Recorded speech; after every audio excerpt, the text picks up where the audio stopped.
education for children and students in Africa, challenges and opportunity.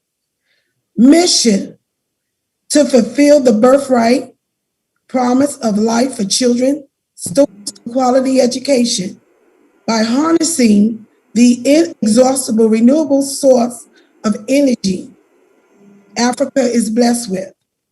The aim of the conference is to show our commitment to children and schools in Africa, our commitment to their success, and to bring attention to solar and renewable energy as a solution. As millions of students are adversely affected by energy outages, the lack of it, which has an adverse bearing on school-level education.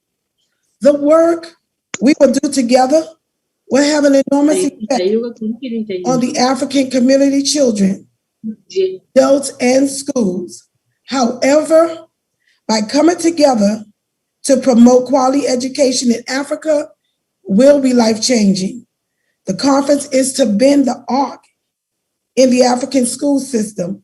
The conference was created to inform, inspire, and to incite you to act on providing quality education in Africa. Today is full of wonderful speakers and presenters. It is our hope that you enjoy today and leave with a greater commitment to collective work and mission of generating and promoting quality education in Africa.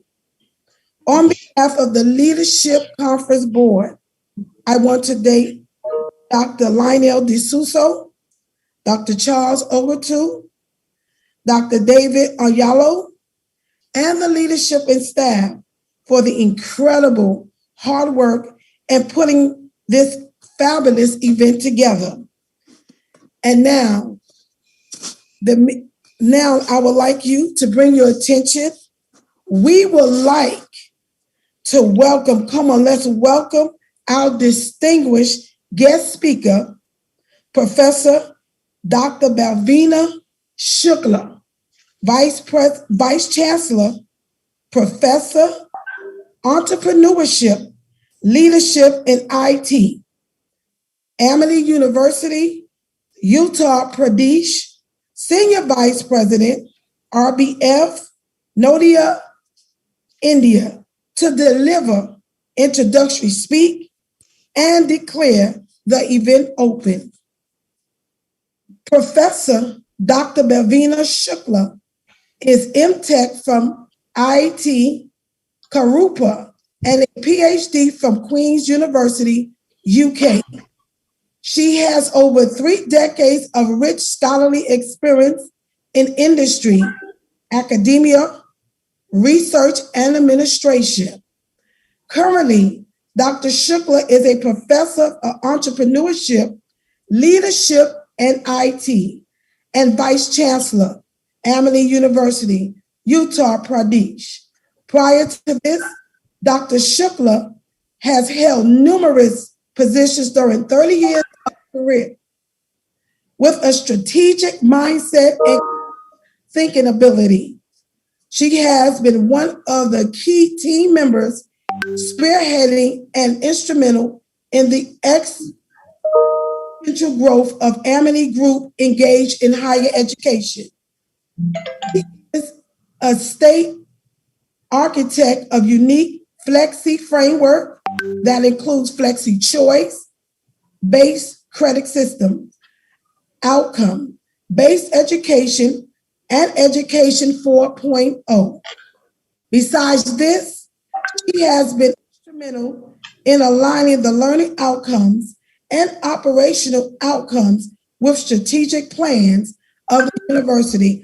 I want you all to join me as we bring this wonderful woman, Professor Dr. Bhavina Shukla, to our front. Let's receive her at this time. Thank you very much, Dr. Tammy Riley. Thank you. It's indeed my pleasure to be here. Dr. D'Souza, all the esteemed members, organizing team, the distinguished speakers, the participants. It's indeed my pleasure to be here for this very important international conference and symposium on the quality education for children and students in Africa, challenges and opportunities. Amity University has a very old relationship with African countries, has a very long association for in the sphere of education. But first, I would like to congratulate the organizing team for putting this very important conference. And at this moment, as we all are knowing that the getting an education is not just a fundamental human rights, but it is the pivotal to increasing employment and income opportunity for the youth. It is the fundamental to breaking the cycle of the poverty anywhere in the world, and especially in the Africa. Education is key to unlocking the golden door of freedom for all in Africa. It is the bedrock of social and economic development, and education is crucial for its as an investment in the human capital. And we have seen that since we have run the higher education programs with the African universities and the higher education institution, and we find that very bright the students and the youth are in the African countries. They only need an opportunity and the support. So education is sustainable means to alleviate the poverty and bring lasting change, consequently to effect permanent change in an effort to bring the lasting change must include education in one way or the other. According to UNESCO, of all regions, sub-Saharan Africa has the highest rate of educational exclusion, and according to UIS data, almost 60% of youth between the age of about 15 and 17 are not in the school. So very, very worrisome, because this is the age when every child has to be in the school. And across all the regions, 9 million girls between the age of about 6 to 11 before the end of the primary education. That means if the initial education is not there, all the other challenges, whether it's finding the skilled manpower, whether it's the economic development, whether it's the contribution to the industry, all those things get adversely impacted, and also the empowerment of the people cannot be achieved without the education. And also this also results into the early marriage of the girls if they are not married. If they are married, if they are educated, then they will get the married, and therefore the children will also be have at the later stage the health issue also will be sorted out. So now what need to be done?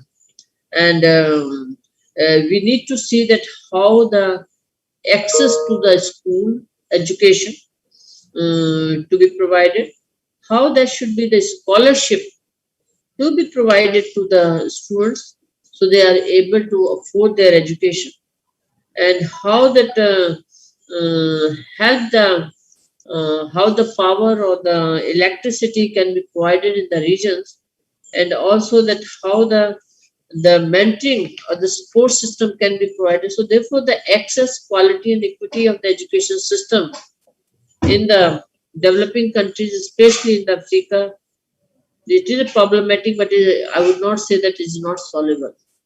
It can be solved, and the only thing is that has to be the commitment has to come.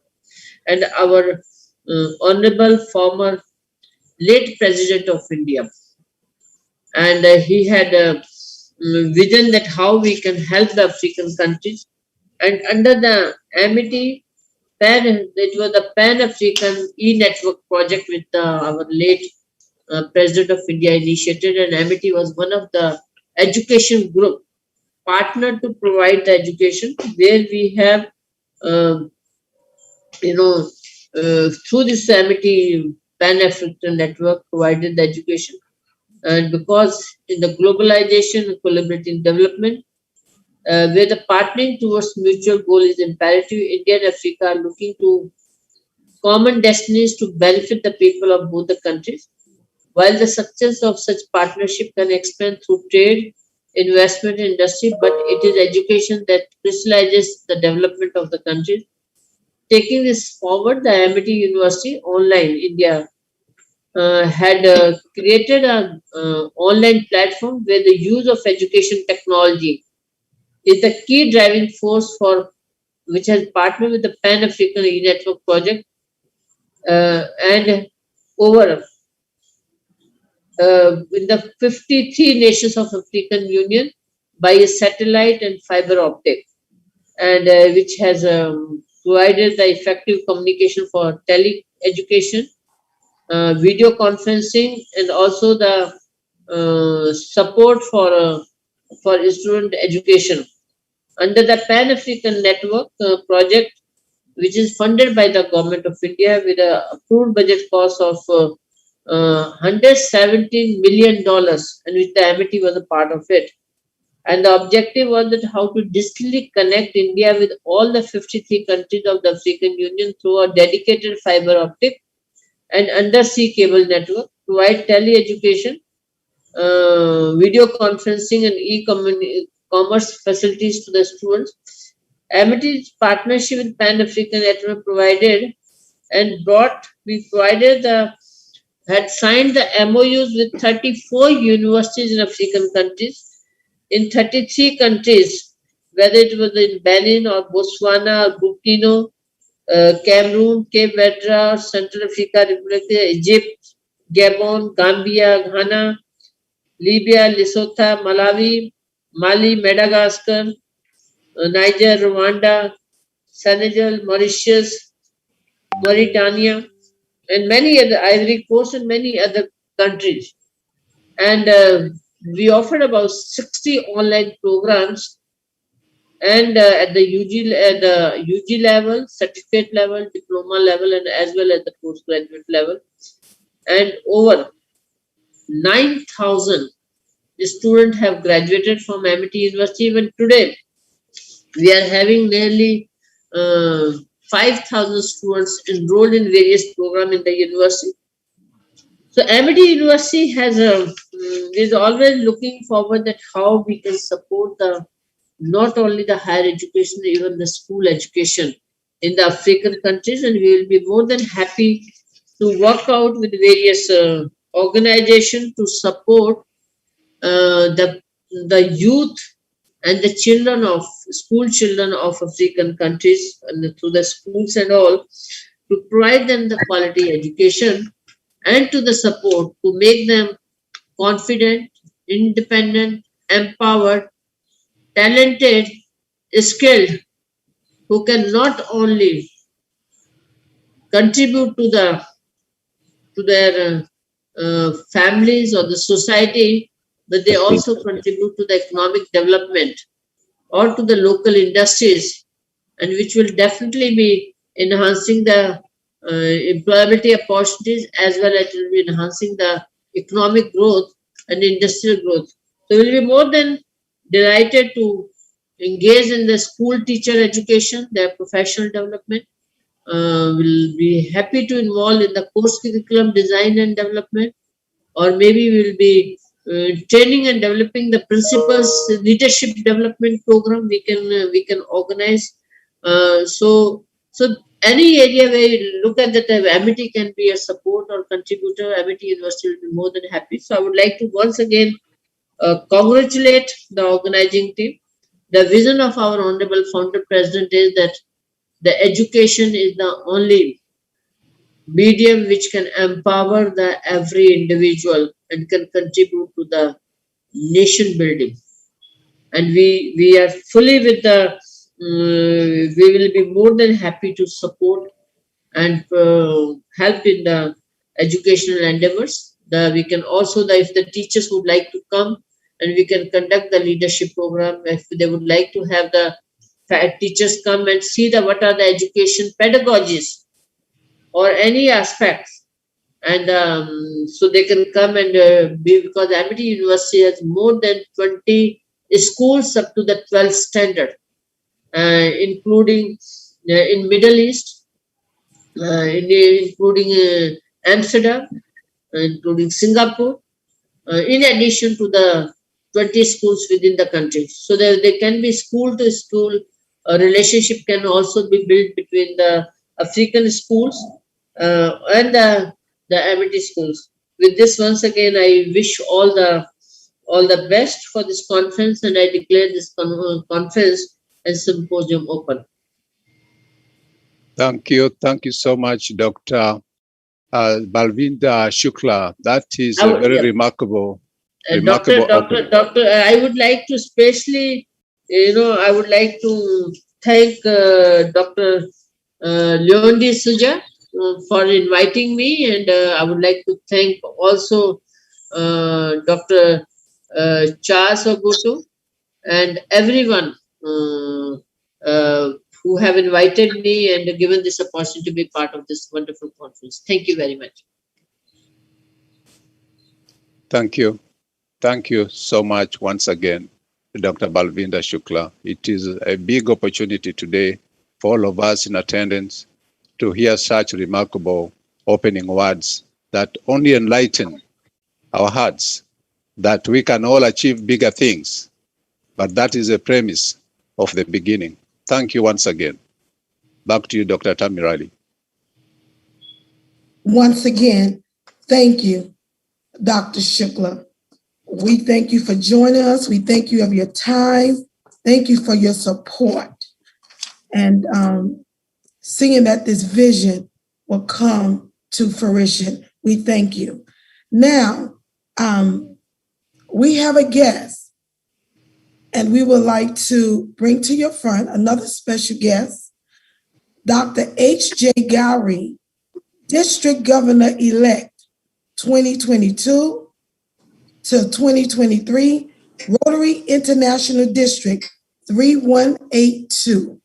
And let's receive Dr. H.J. Gowrie at this time. Let me wear something, because wear something. Thank you. Thank you. Thank you. Thank you, Tammy Riley. Thank you very much. And the Vice Chancellor of Amity University, Professor Balvinda Shukla, representatives of US Global and Universities Global USA, representatives of MIT India, and President of RC Rotary Club of Manipal, Dr. Virupaksha, and the representatives of the St. Francis de Sales Nagpur College. It is indeed a pleasure to be here this afternoon. It's about 1:20 p.m. today for us here in India, and we have.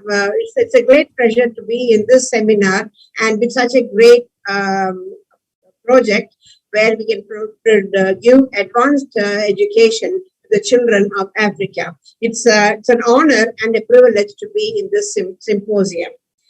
It's always said, if someone gives us an amazing opportunity, but you are not sure you can do it, say yes, then learn how to do it. That's what it is. That's a great statement that is said.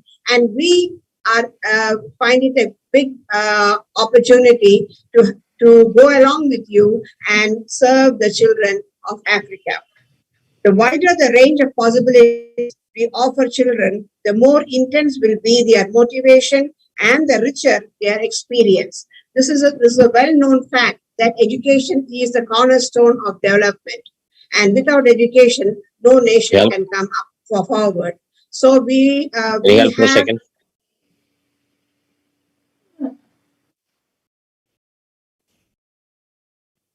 Can I continue? Yeah, yes, ma'am. Continue, ma'am. Yeah. Yeah.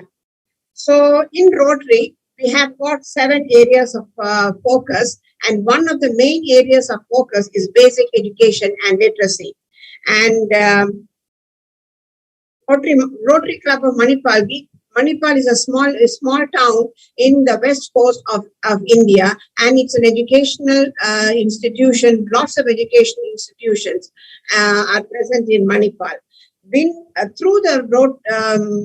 Through Rotary, there is a lot of focus on education, and we have. In India also, the literacy rate is about 69.3%, the average literacy rate. And in males, it's about 78.8%, and in females, it's only 59%. So Rotary has now, we have given a lot of emphasis on education of women to bring it forward, because it's always said, educate a man, you educate a single person, but you educate a woman, you educate a whole family. And so that is the aim of Rotary, to increase the education of ladies in India, and also all over the world. Once we have to target that women are more educated, because they can pass on the knowledge to their children and to their families. Through the focus of education, Rotary has we have given books, we have given benches and desks for children in various schools. We are given drinking water, we are given toilet facilities. This is to make it easier for children and have a comfortable environment for their education. We are also doing multiple global grants where we have tried to make it a happy school. A school should have all a library, a lab, a good place for children and teachers to do their duties. So with that, I am very happy that Shrikant, he is our club service director of our club, and he's also a brilliant educationist. And with his help, and we have joined this program, I hope we both can benefit from this symposium, and we will definitely lend a hand in advancing the education of children in Africa. Let's do some projects together, and let's help the children of Africa and India. Thank you so much.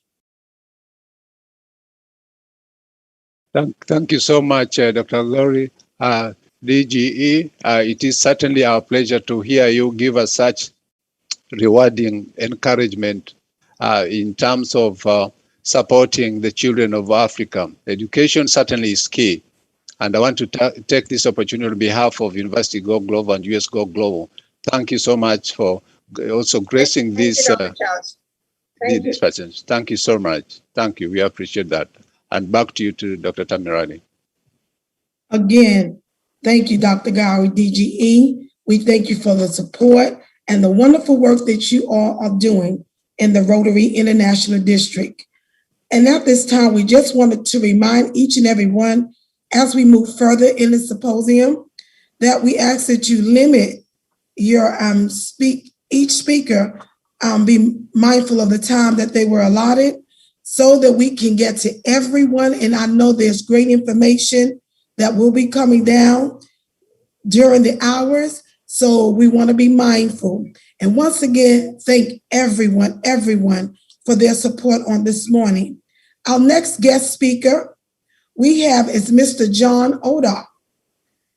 Mr. John Odah is currently the Executive Secretary of Organization of Trade Unions of West Africa from 2016 to date.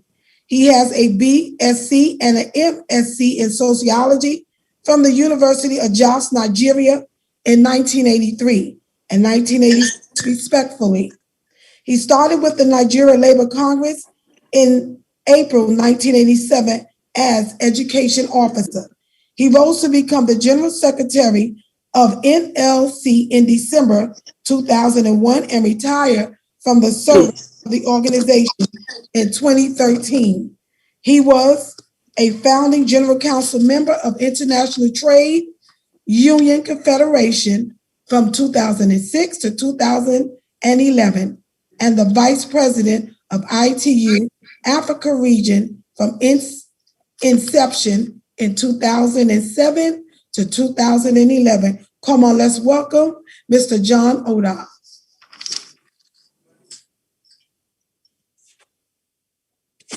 Thank you very much, moderator. Let me join those who have spoken before me to thank the organizers of this conference for inviting me to be part of this very big event. My short presentation is around the issue of quality education for children in Africa and the challenges that they pose, the role of workers' organization in promoting quality education. I start by making the point that there are a lot of challenges in Africa, but it appears that the most crucial ones are the dislocation in the education and health sectors, which could be considered as the fulcrum of the life-supporting social services.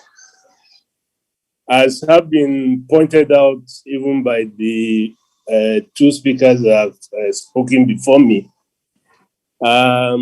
looking at the African situation, the case is very problematic compared to the rest of the regions in the world.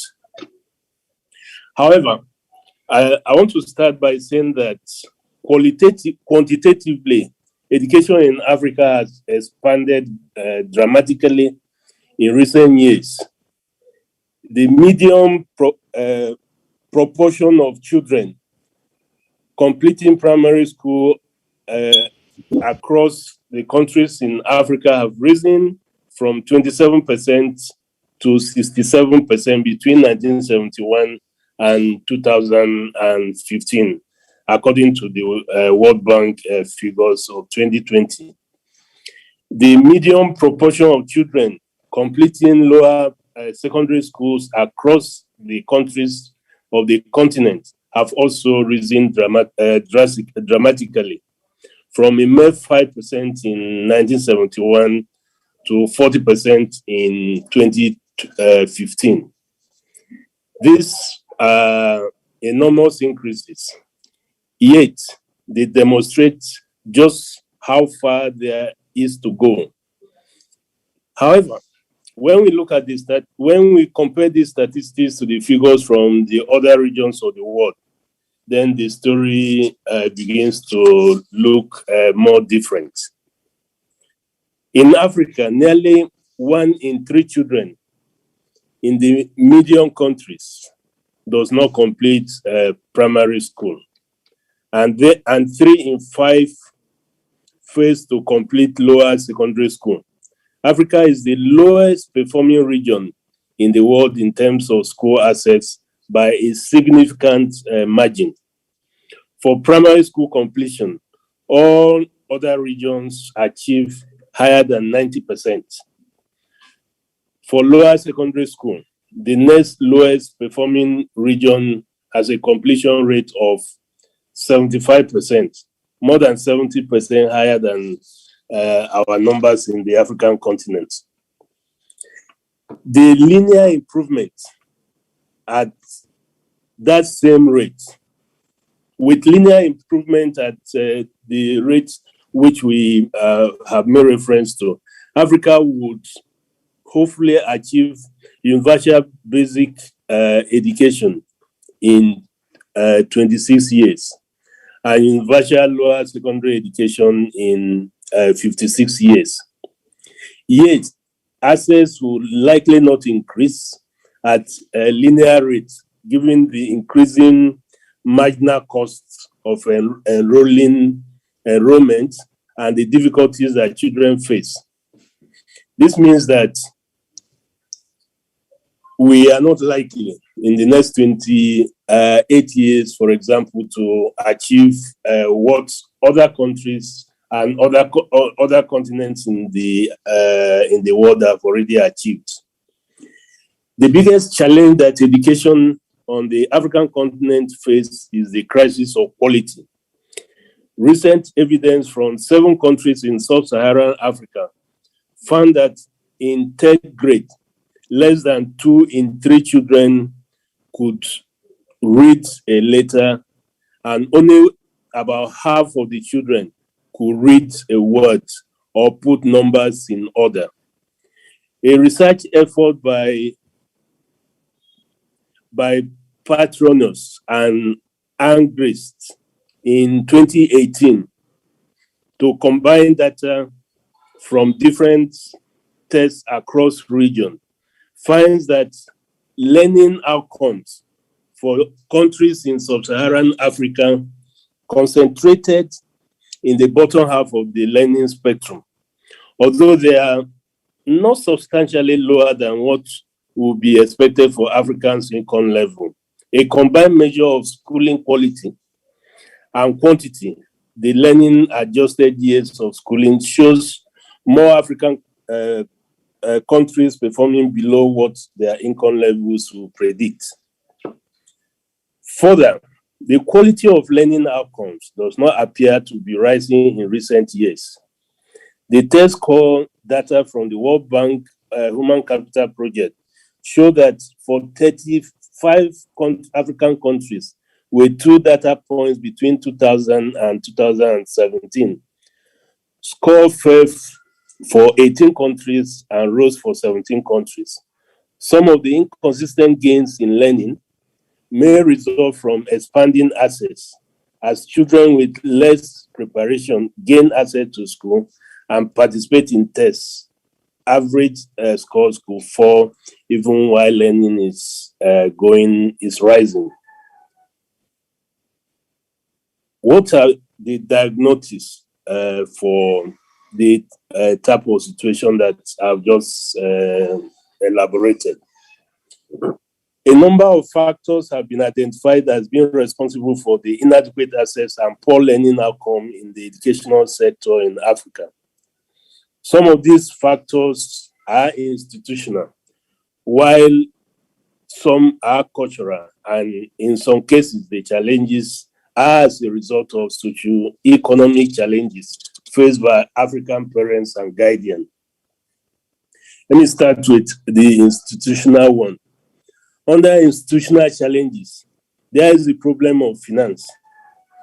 Most African countries operate below the international standards recommended by UNESCO of putting 26% of their annual budget on education. In Nigeria, for instance, of course, Nigeria is the biggest country in the continent. Consistently, it has been spending less than 10% on education. This underfunding of education in our continent needs to be addressed. The consequences of the challenge of financial resources one consequence of the challenges of financial resources is the crisis of infrastructural decay in schools across Africa, from pre-primary to tertiary institutions. The poor outlay of infrastructure in African schools is a huge disincentive for children to be attracted to school. A critical aspect of infrastructural challenge for schools in Africa is the dearth of adequate shelter or habitable classroom blocks, teaching materials, equipment, as well as sanitary facilities, recreational space, and steady supply of electricity to power some of the school facilities. And these are what one require for quality education. Another consequence of the poor funding of education in Africa is inadequate recruitment and poor retention of quality teaching personnel. There are chances that when a child does not receive adequate learning, support from teachers and school management will be problematic. Side by side with the challenges of poor allocation of financial resources is the challenge of planning. There is no gainsaying the fact that planning for education in many of our African countries are in a deep crisis. The failure to set a clear agenda for education sector development in Africa and demonstrate the commitment to pursuing same is a major issue. Related to the problem of planning is also the problem of functional data. Our policymakers in the education sector do planning without the backing of adequate statistics. There are no data to help determine needs and gaps or even assess progress that have been made. This makes education budgeting a very hard guesswork. There is also, unfortunately, the problem of prudent management of even the mega financial resources that are allocated to the educational sector. In a number of African countries, money meant for education are either misappropriated or outrightly embezzled. This challenge is also prominent in other socioeconomic sectors of African life. A major vein in this regard is the faulty public procurement and oversight regimes in a number of countries. I now move quickly to the cultural challenges, and I want to just identify two here. In many of our African countries, access to formal education is restricted based on cultural considerations. Some cultures believe that girls are not supposed to go to school. Rather, they are supposed to be married off, most times at tender ages. This explains the struggle with girl child enrollment and education in many African countries. In many countries, the population of girls who are in school is so low and quite abysmal. Secondly, there is a persistent cultural belief that education is a white man's culture, and so it's not useful for African children. Many African parents holding such belief would rather send off their children into informal markets to undertake menial and very dangerous jobs. This challenge becomes more profound as religious fundamentalists and terrorists outlaw Western education and force many young girls out of school into sex slavery. We have a case in Nigeria where the Boko Haram, which is a philosophy propounded by the Islamic fundamentalists, say that Western education is evil, and therefore they wage war against anybody taking his or her children to school. Next set of challenges I want to quickly draw attention to are socioeconomic and fiscal challenges. The challenge of poverty across Africa is real and widespread. In many African countries, parents are unable to make enough income to feed themselves and their families. In such circumstances, education is the first right to be sacrificed. Children from such homes are forced into farming and other vacations in the informal sector to make income to support support themselves and their families. There's also the problem of climate change. Research has provided linkages between extreme temperature and precipitation in early life. In Burkina Faso, in Vietnam, and in Zimbabwe, exposure to negative rainfall shocks during this period is associated with adverse outcomes, including poor cognitive ability, lower school enrollment, reduced grade completion, and increased child labor. In many African countries, the incessant exposure to flooding threatens education facilities and restrict access to learning and for a prolonged period of time. I've raised all of this. Now I want to quickly try to highlight about 7 or 8 remedial measures I think we need to take in the African continent. And then I'll go to the last component, which will be the role I think that trade unions can play. African countries need to increase their budget to education. A special trust fund for education at a continent-wide level will be an opportunity to attract more international support to fund education in African countries. Secondly, African countries need to increase both parliamentary and civil society oversight and education budgets to ensure that increase appropriation to ensure increased appropriation to the education sector and also to reduce cases of misappropriation. Thirdly, we think that African countries must devote a significant part of their education budget to expanding and improving on educational infrastructure. African countries should invest more resources in education planning in order to establish empirical real needs, gaps, and shortfalls. Functional data generation is critical in this regard. This will help governments, especially members of our different parliaments, to appreciate the need to increase budgetary allocation and funding to the education sector in our continent. Fifthly, we think that African countries need to invest strategically on security, especially around school resources and facilities. The increasing case of kidnapping and killing of innocent school children has recently become a very regular occurrence in Nigeria, sends a message to our young ones that education is a risky venture and it shouldn't be.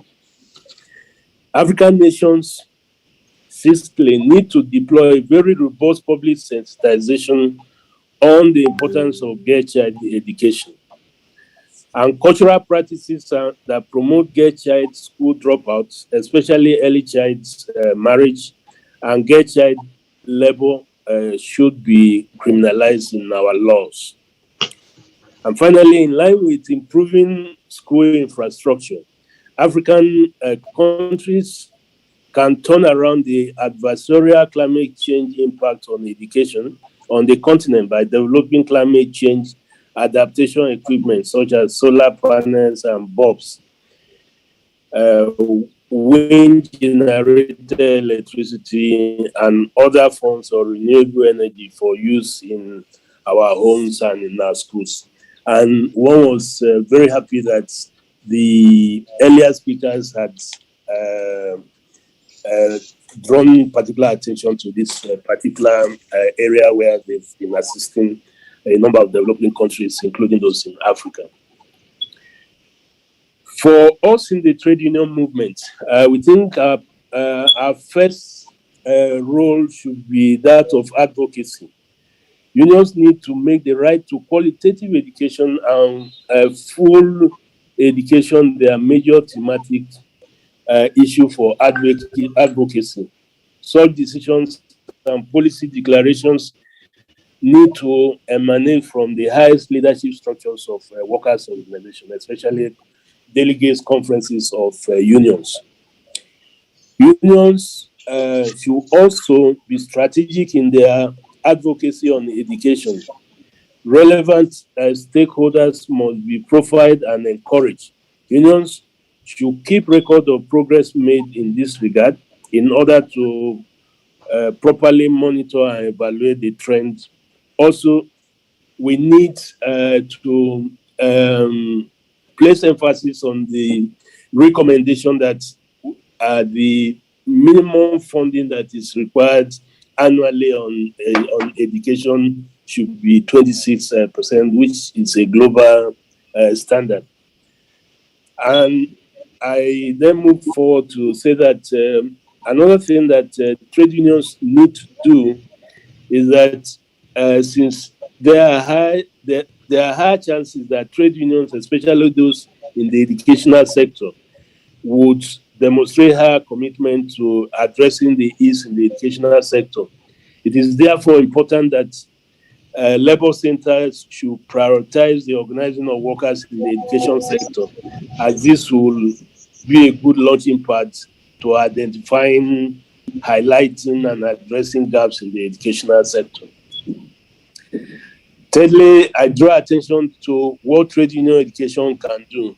That when workers, especially those in the education sector, are taught to know their rights and make the right demands, the chances are the higher and better struggles can be undertaken in such a way that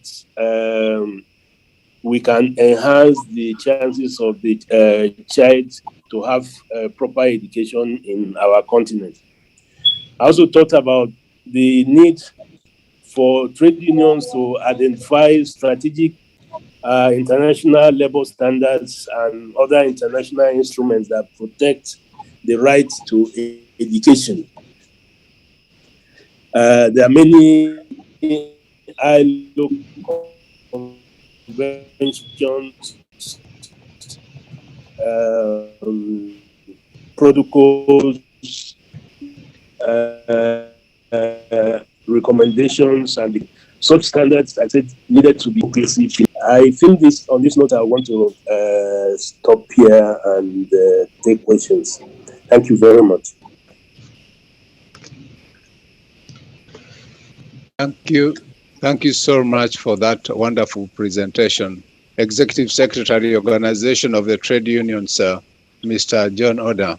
It's our pleasure really to have your presence here today and take us through the possibilities that the trade unions can play in making quality education a reality for African children. So thank you once again. Thank you. And with that, this is Dr. Souza. Just a few words. I was delayed at the start due to some technical problems, but nevertheless want to express my sincere thanks to Dr. Shukla and all our distinguished guests. We also have not only the district governor from the Rotary Club, but we have on board Dr. Thomas from SFS College in Nagpur, India. So distinguished ladies and gentlemen, welcome once again. Sorry about my technical problems, but on to Dr. Riley. Thank you, Dr. D'Souza. So glad you made it. Things happen, but we're here. We're so honored. Thank you, Dr. Odah, for that wonderful presentation. Mr. Odah, I'm so sorry.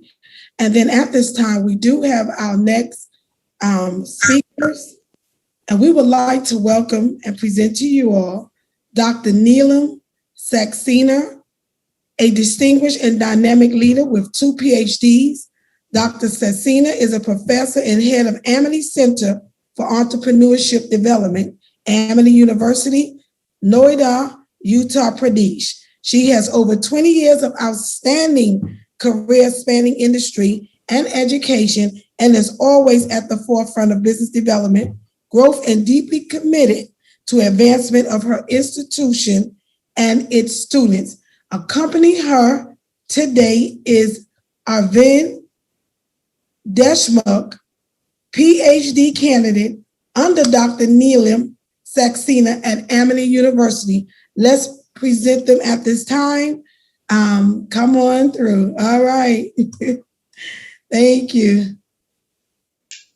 Thank you, Dr. Tammy. I would like to thank organizers for giving me this platform to address this illustrious gathering. I would also like to thank Amity leadership to give me this opportunity to share my views on education, primarily on entrepreneurial education. Without this entrepreneurial mindset, no nation can have any economic growth. And this makes it imperative to teach and develop entrepreneurship orientation and have the students learn from the start. It is basically from the catch them young and catch them fast. So I, Professor Dr. Neelam Saxena, would like to speak and share a way forward in education along with this. on entrepreneurship education. Can I have the presentation be shared on the screen? Our chair in Amity University for Entrepreneurship Development is our beloved Vice Chancellor, Dr. Balvinder Shukla. We teach under her guidance 63 different courses in various sectors and domains. This itself will show you the emphasis which our Vice Chancellor has on entrepreneurial development of the students.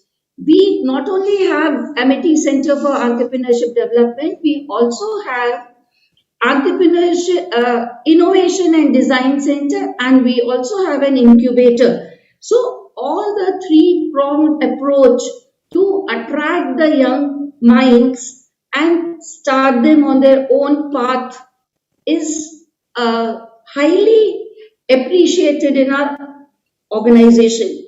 This is entrepreneurial education is very important for us. Arvind, can you share the slides, please? Absolutely. Entrepreneurship is the most important driver for any economic growth in the nation. So what happens is kicking off a cycle driving the economy starts from entrepreneurship. Business creation drives value addition. Business create products and service that add a lot of economic value. They solve problems for business or for consumers and activities they engage in value add. Entrepreneurship is very important as it is the ability to improve standard of living and create wealth, not only for the entrepreneurs but also for the related business. So they help in driving the change of innovation, and we have new improved products which are enabled and new markets come in to play a role.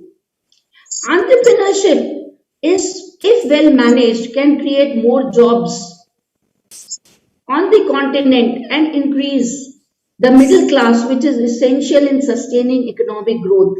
And there is a need to integrate entrepreneurship training in formal education in Africa to prepare youth for the future, says Mr. Godro.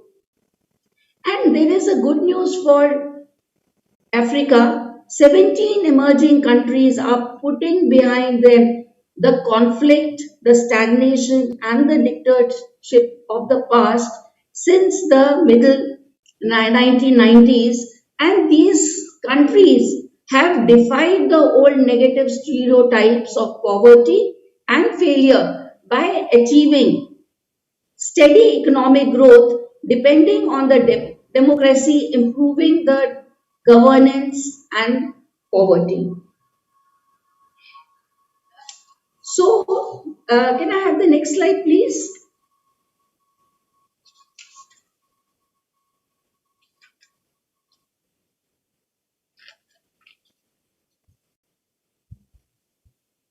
Arvind, can I have the next slide, please? Yes, ma'am. So, what happens is people, when you see an opportunity, half of the people will just be seeing why. And those who have an entrepreneurial mindset, they will say, why not? And hence, with this why not, you have an entrepreneurial mindset with zeal, and they will try out something new all the time, and they will bring new to us so that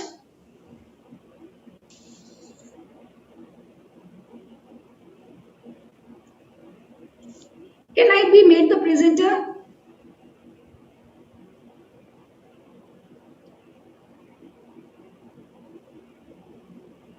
Arvind, can you change the slides? Yes, ma'am. I've changed the slide. No, it's not changing. Okay, just give me one moment, ma'am.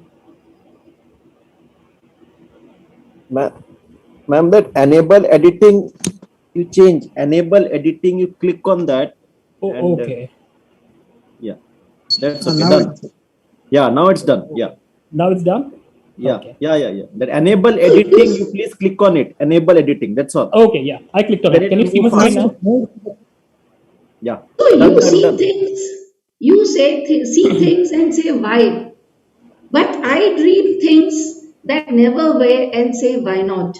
And this famous quotation of George Bernard Shaw tells how an entrepreneurial mindset gets to be developed and how things come into the new era.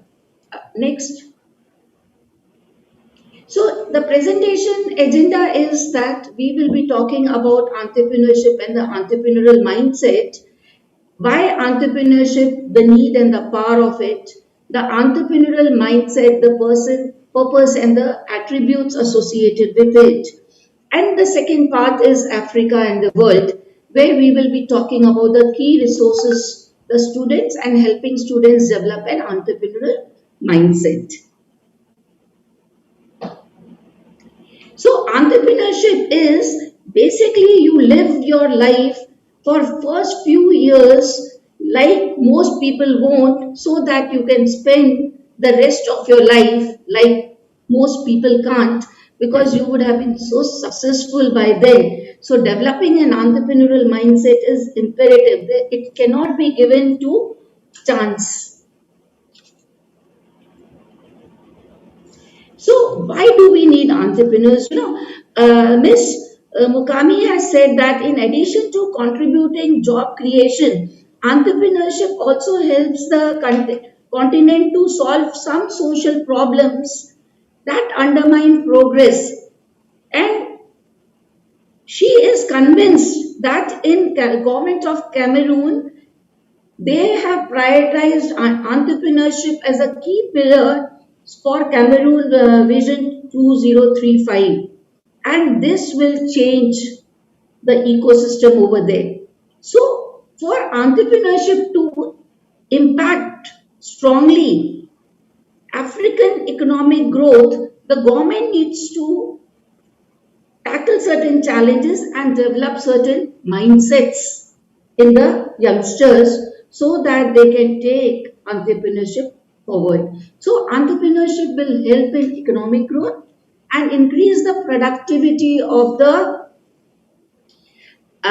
nation. They will help you use your optimum resources, build some small businesses, and put money in the hand of the bottom of the pyramid, which will improve not only the society but also improve the international competitiveness amongst the others. The power of entrepreneurship can never be undermined, because not only it creates job creation and growth, but it gives competitiveness and unlocks the potential along with promoting societal interest. So entrepreneurship contributes in fostering social and economic cohesions for regions and developing the regions which were lagging behind. So entrepreneurship is one of the tools whereby percolation of economic growth takes place. If you have urban areas which have been very much highly populated and developed, and the rural area lagging behind, so entrepreneurs are there to help you out and bring in the development. So let us see how this driving change can be done. They not only provide jobs and promote changes in the society, they create more wants and they turn the demand into supply. So let us see this small video over here, which will help you understand the need for entrepreneurship.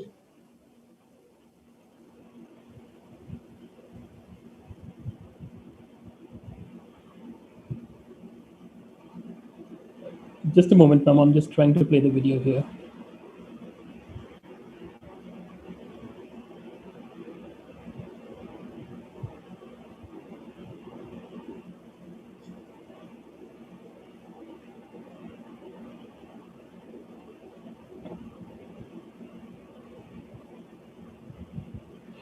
There is a slight technical challenge that is coming, so I'm not able to play the video here. So if you can just give me one moment, I'll play the video through a different file.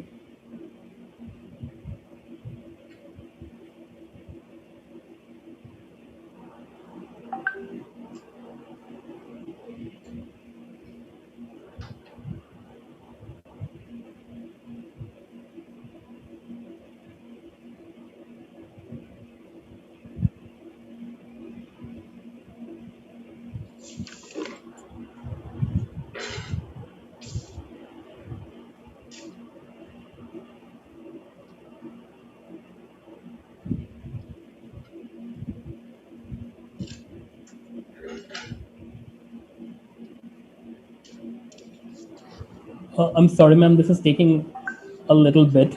There is some kind of a technical trouble that is coming in playing the video. Okay, no issues. So we will go without the change. Why entrepreneurship brings in the change? Because the lack of funds which is there with the government, entrepreneurs use their own resources, own methodologies, build up certain business models, bring in some more resources, do design thinking, try to give value to the customers, give solutions not only to the customers but also to the society, and as such they create more jobs, and by that itself we have huge change coming in for the any nation. Next.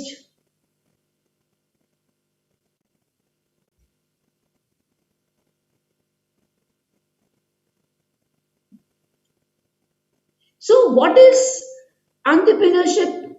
It's all about a mindset.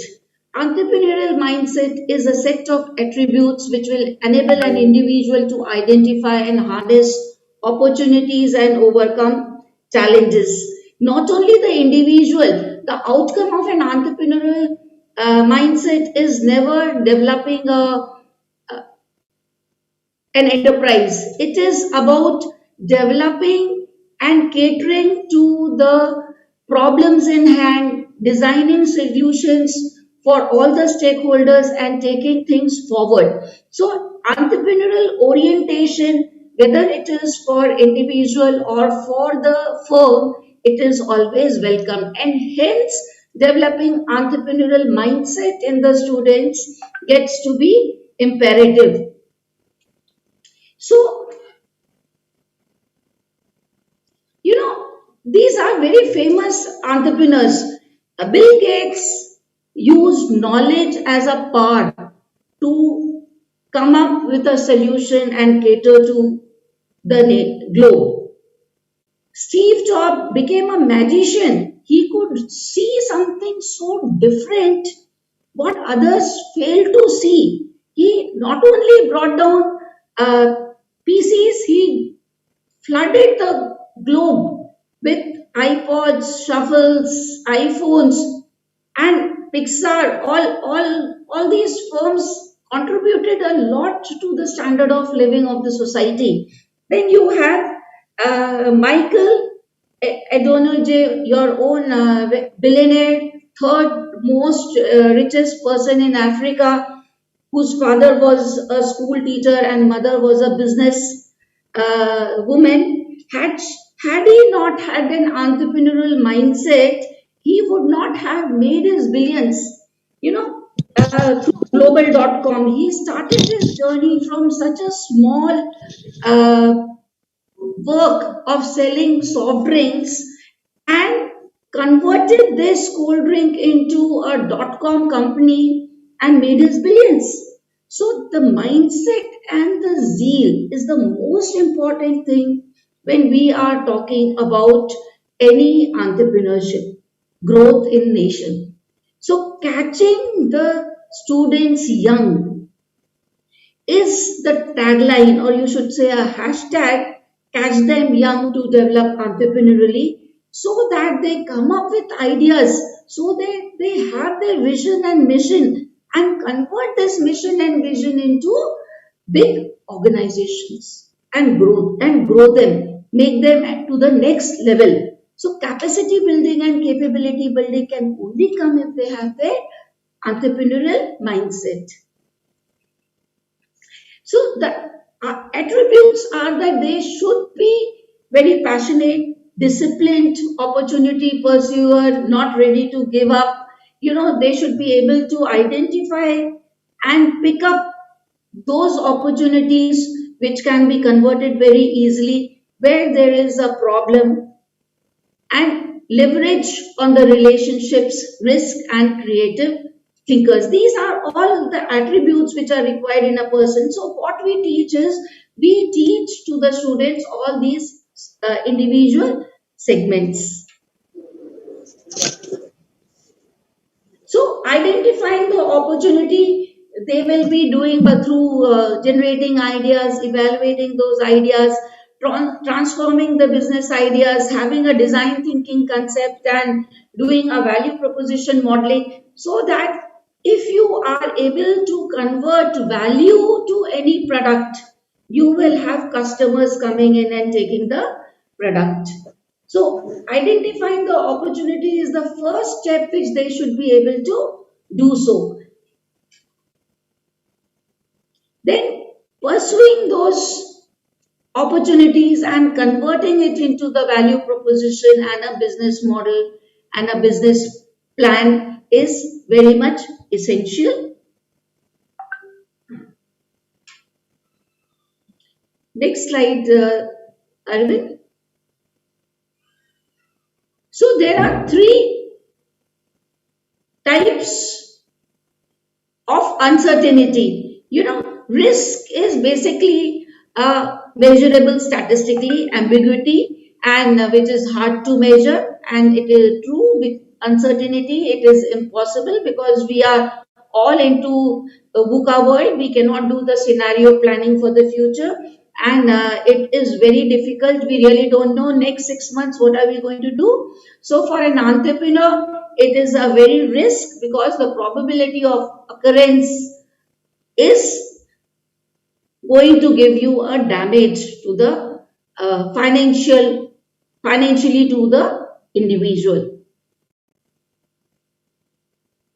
So you need to put a thinking cap on and have creativity inbuilt in the student. So what is creativity? Everyone is a creative individual. Everyone has small c, which is called as individual creativity. How do you pack your tiffin? How do you give a gift? How do you interact with people? How do you form association? This is individual creativity. But when in entrepreneurship we are talking about the creativity in the firm, or creativity with an interaction to the ecosystem. So I need to bring in an ability to bring something new to the existence. So that I need some critical thinking and lateral thinking is required.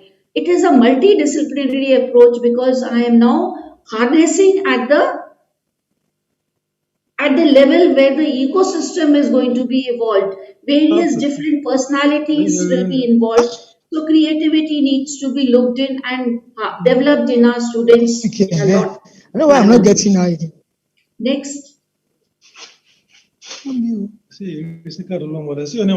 So this is a life cycle basically for any. I don't want to speak. I didn't see the picture. What happened?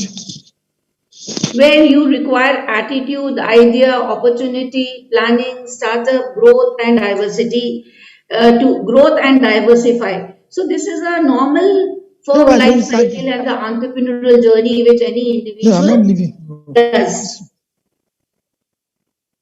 And can entrepreneurship be taught? Can entrepreneurial mindset be developed? Yes, it can be. It has a process, and we be at amity, have a process developed, and we do so.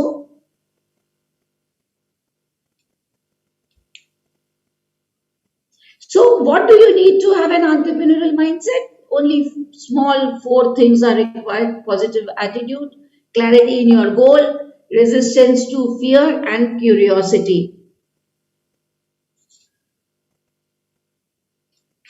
So now I invite Arvind Deshmukh to take over.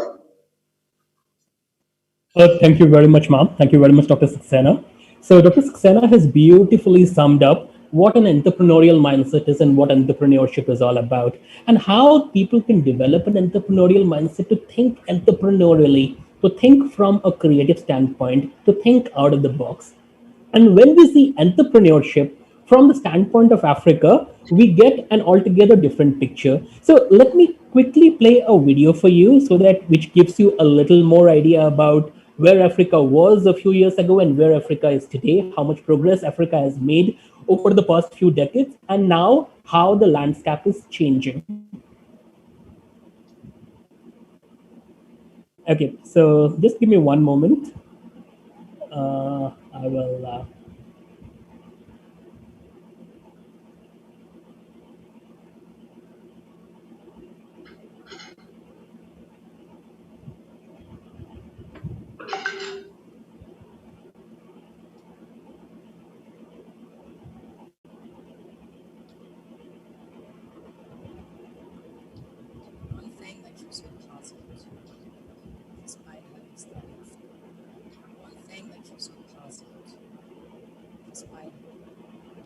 So I'll just share my screen one more time.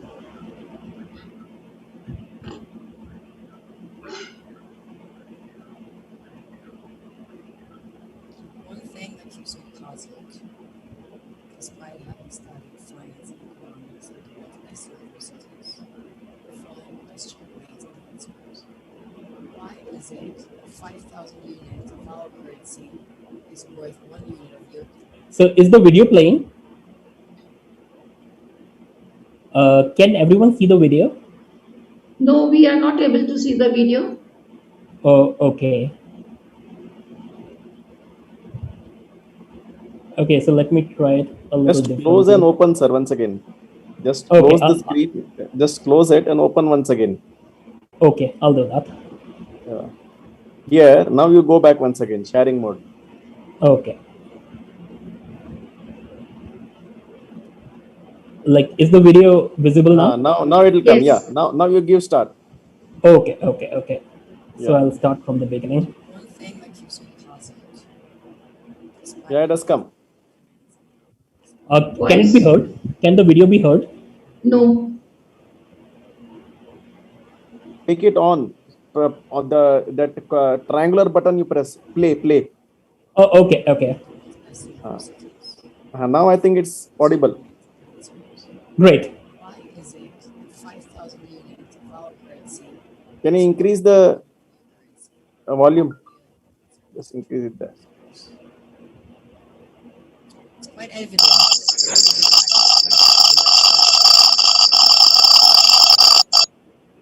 The Western world depends on Africa. Every part.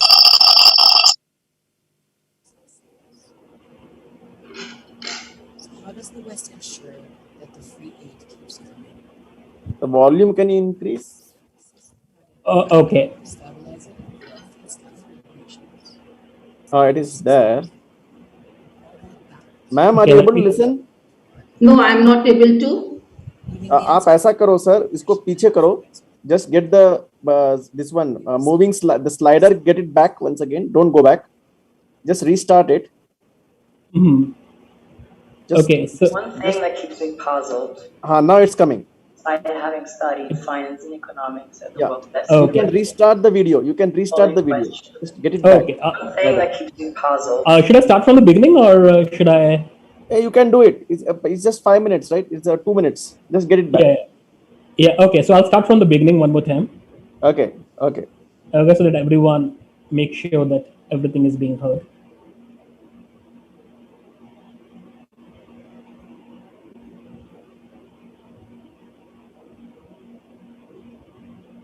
I'm sorry, I can't pull it back.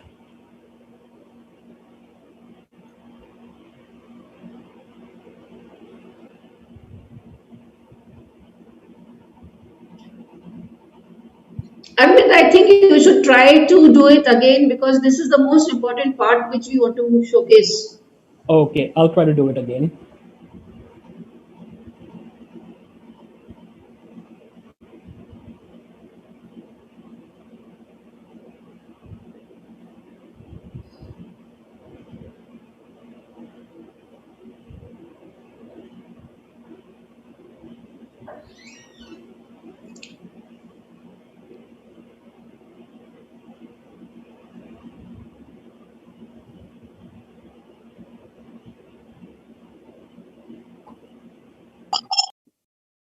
Okay, can I share the screen?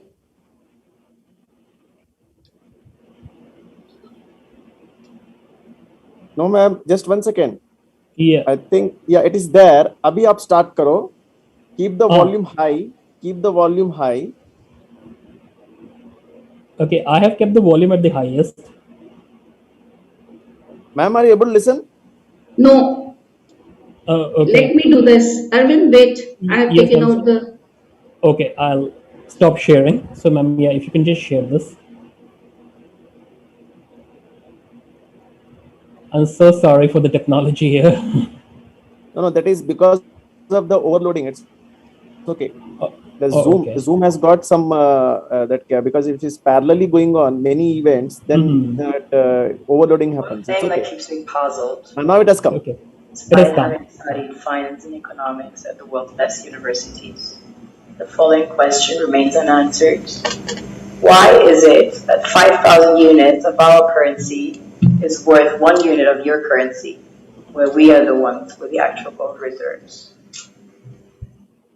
It's quite evident that the aid is in fact not coming from the West to Africa, but from Africa to the Western world.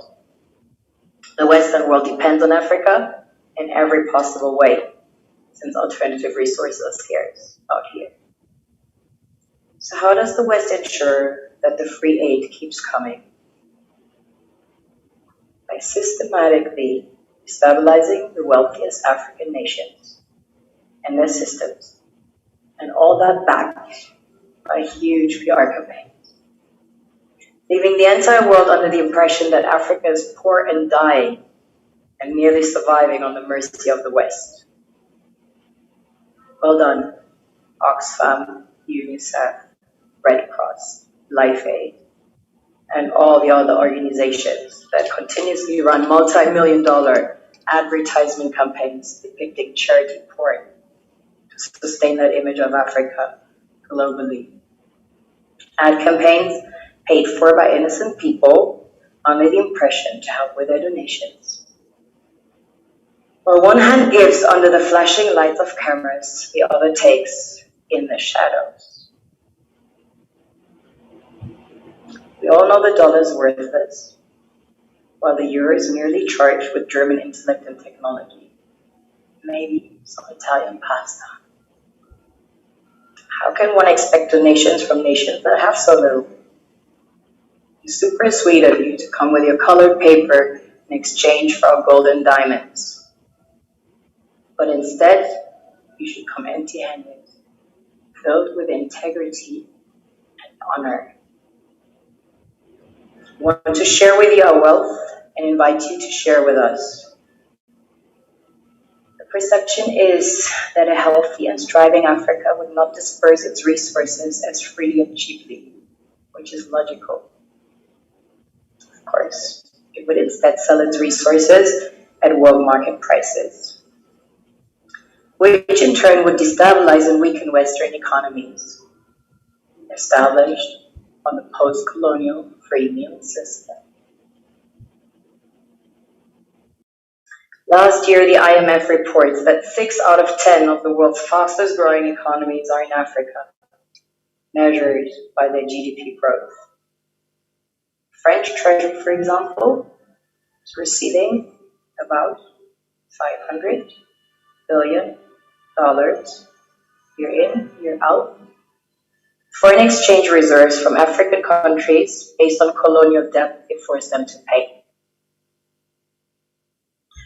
Former French President Jacques Chirac stated in an interview recently that we have to be honest and acknowledge that a big part of the money in our banks comes precisely from the exploitation of the African continent. In 2008, he stated that without Africa, France will slide down in the rank of a third world power.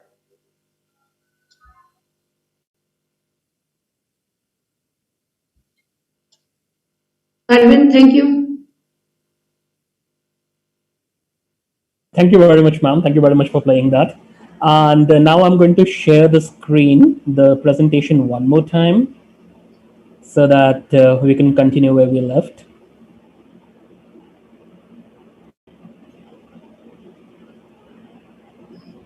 Okay, so as we saw in the video, Africa is a land of opportunity. I mean, there was some kind of exploitation that was going on in the 20th century, but now like there has been a change in the mindset, there has been a change in diplomacy, there has been changed in everything in the past 2 decades. Since 2000 and 2020, there has been a huge change in the African business landscape.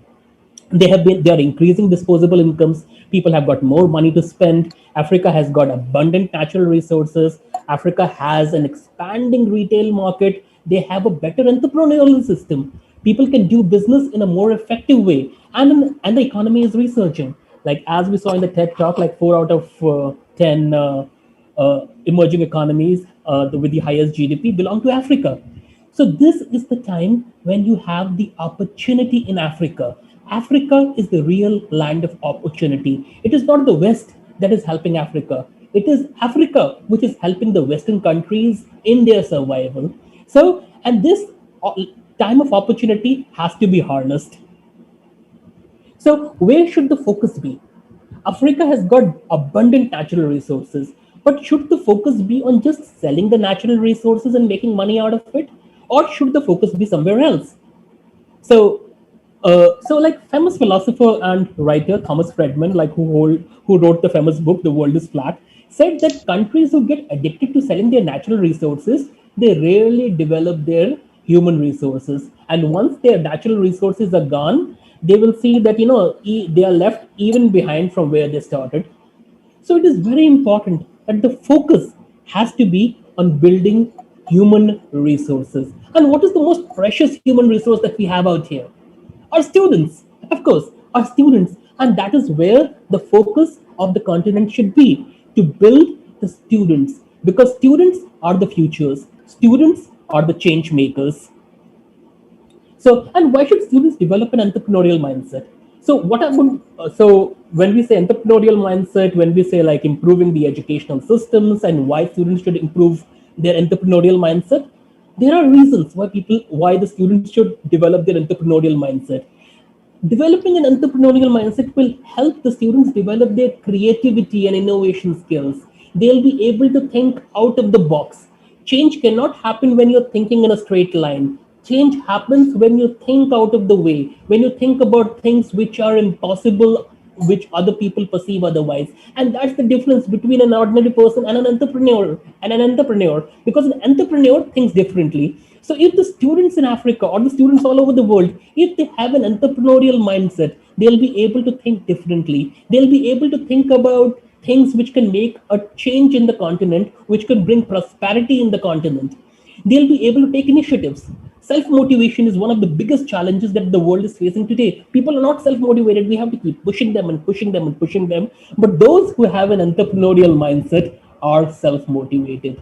They can take initiatives. And that is exactly what we want the students to learn. We want them to be self-motivated and take initiatives. We want them to be able to take decisions. We don't want others to take decisions for them. We want them to take decisions about what they're going to do in their lives and how they're going to work to change the landscape which is already present. And most importantly, they should be able to develop a resistance for challenges. They should be able to overcome the challenges, because challenges are going to be coming from left, right, and center.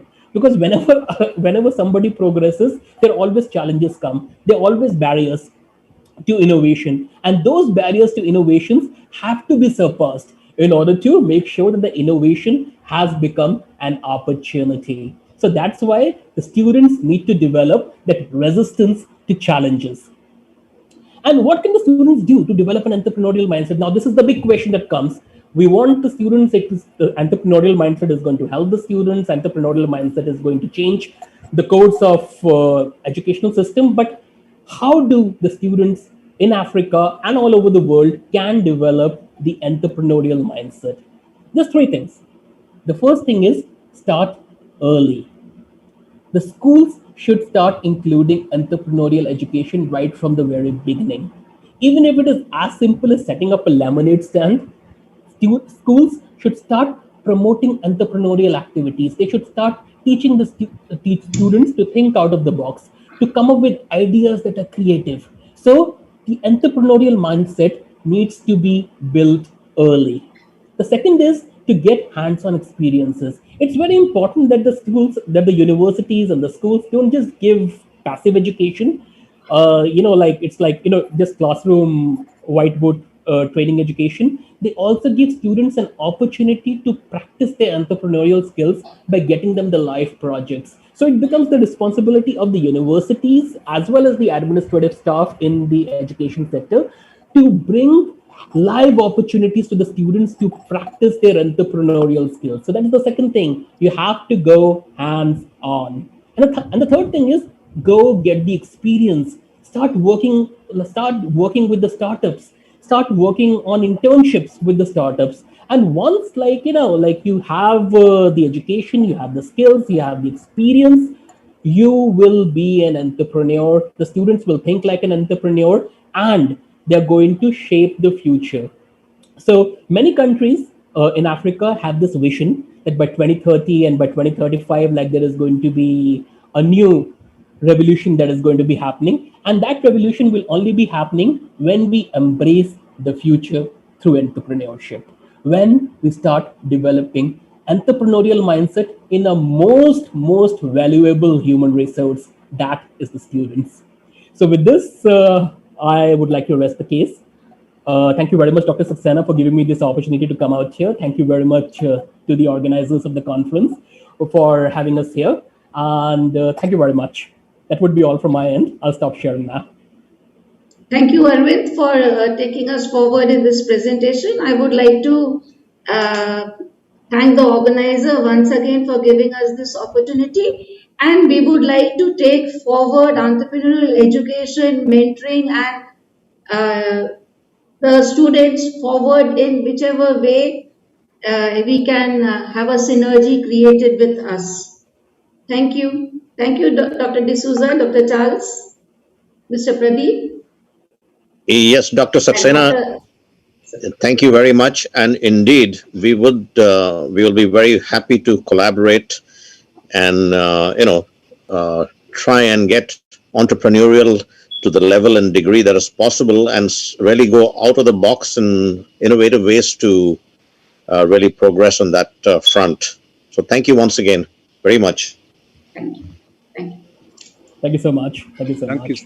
Thank you so much, Dr. Saxena. And to add to what Dr. D'Souza just indicated, this is very informative, and we have a focus to strengthen the African systems, more so when you look at the education system. And I think entrepreneurial approach that you've just presented together with Arvind is pretty informative. And we'll take it upon ourselves to do a follow-up and see exactly how we can benefit the African countries to make sure that they have entrepreneurial mindset, because this, I think, is a key to success, as has been well demonstrated. Once again, thank you so much, Dr. Saxena. Thank you.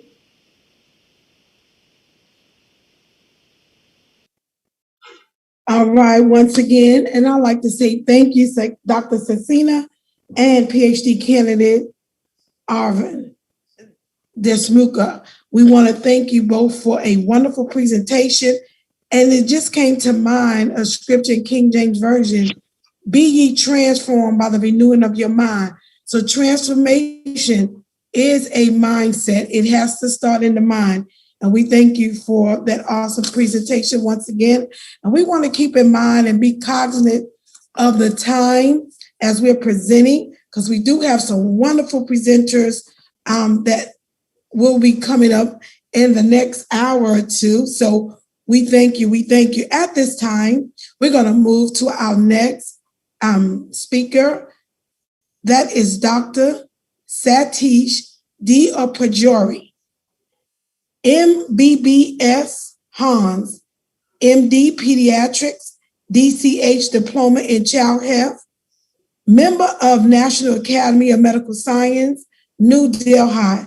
Dr. Jubary is a renowned pediatrician of considerable standing in India and internationally. His passion is interdisciplinary research in artificial intelligence. And for more additional information on each presenter or speaker will be listed in the our handbook or presentation guide book, so you can read up more about them. But at this time, let's receive Dr. Satish Deopujari.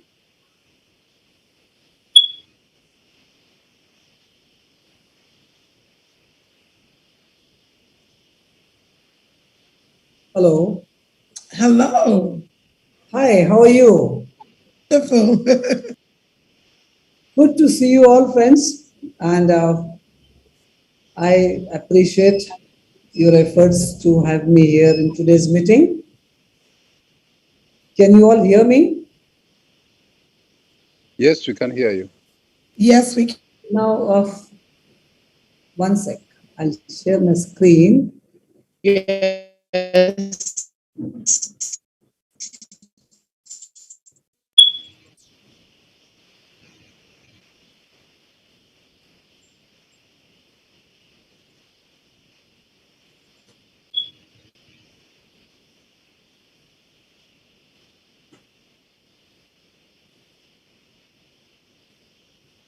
I hope you can see my slides. Yes, doctor, we can. Oh, thank you. Without getting the formalities, because I have been following this meeting and extremely impressed with the way it is going, with the kind of presentations that you have.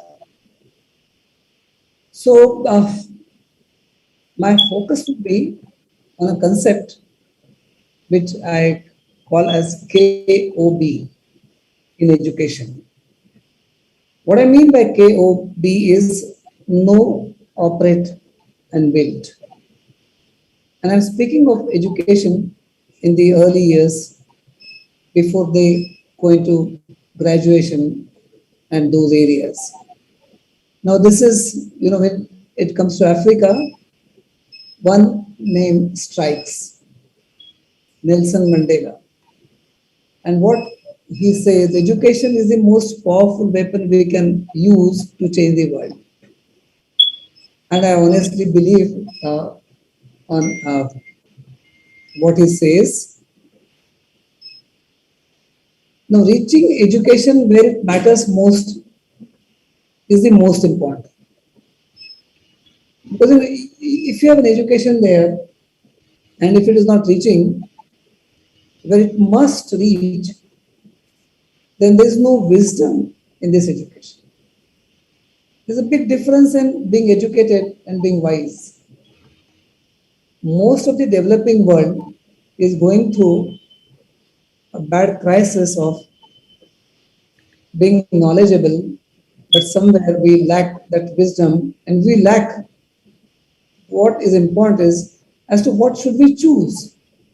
In fact, one of the very important development pediatrician has said that the best, it was in regard to medicine, that the best way to poison a developing world is to import foreign system of medicine in that country. And I really sincerely believe what he said is correct, because we lose the priorities. And that is where countries like Africa and India sometimes go very badly and miss the track. So When it comes to reaching where it matters, what matters is reaching technology where it matters most is an art. So, you know, the same analogy applies. Even if you have technology, how do you reach it where it matters? Is there a science which grinds this direction? Or is there an art in it? And I believe there's an art in choosing as to how do we reach these areas.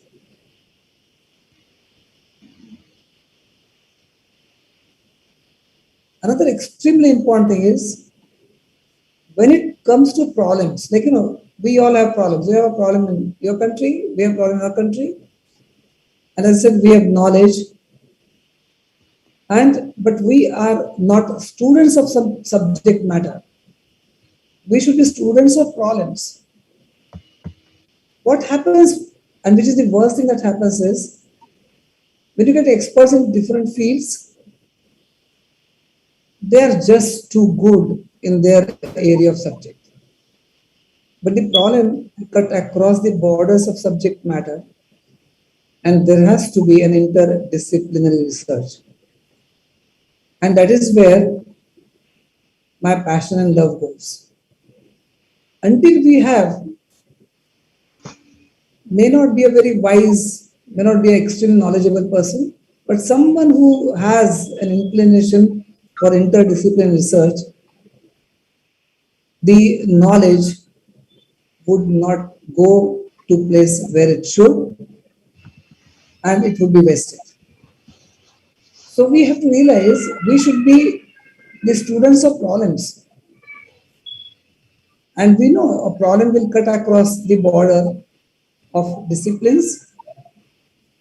And if at all I could convey at the end of my talk, this would be one of the very important areas. We would need not extraordinarily brilliant fellows. We would need fellows who could cross across the border and understand what the other man wants to say. So,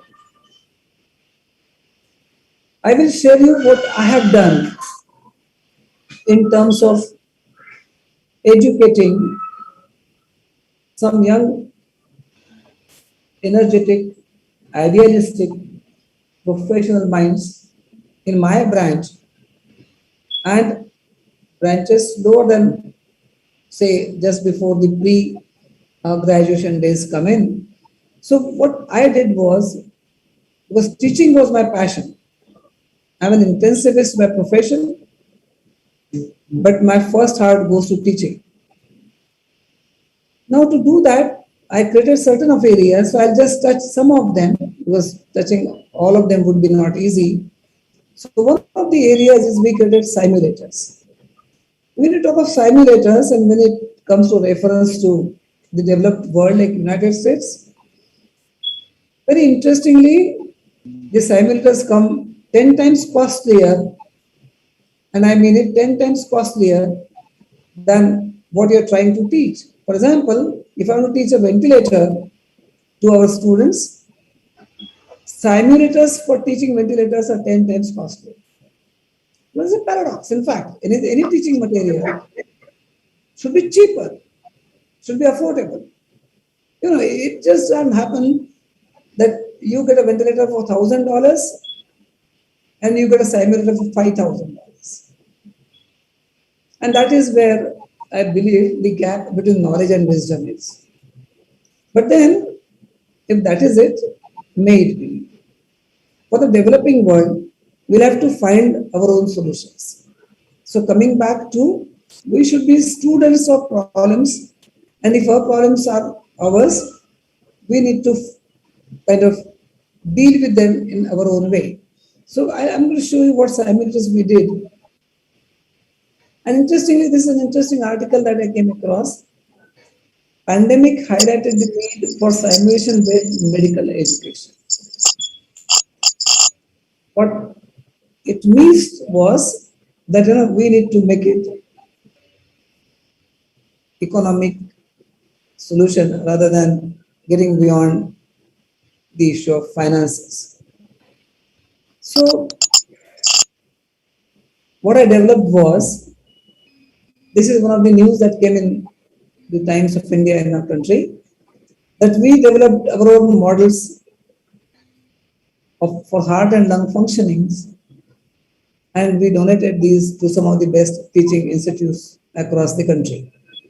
Now this was like no profit making effort, and as you can see here, all this was done right in a middle order city where I'm sitting. And if I have to compare these simulators, then as compared to what you get in the developed world, they would be 500 times less in terms of price to make. Forget about the price.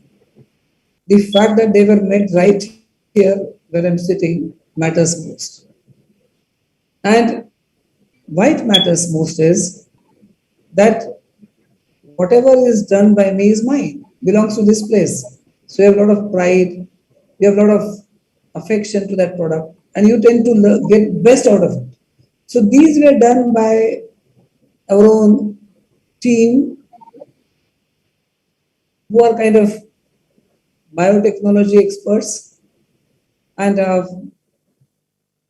we have put together our own efforts, our own related common sense to make some of these simulators, and it was not all that difficult. All this is possible, it can be done, and we have done it.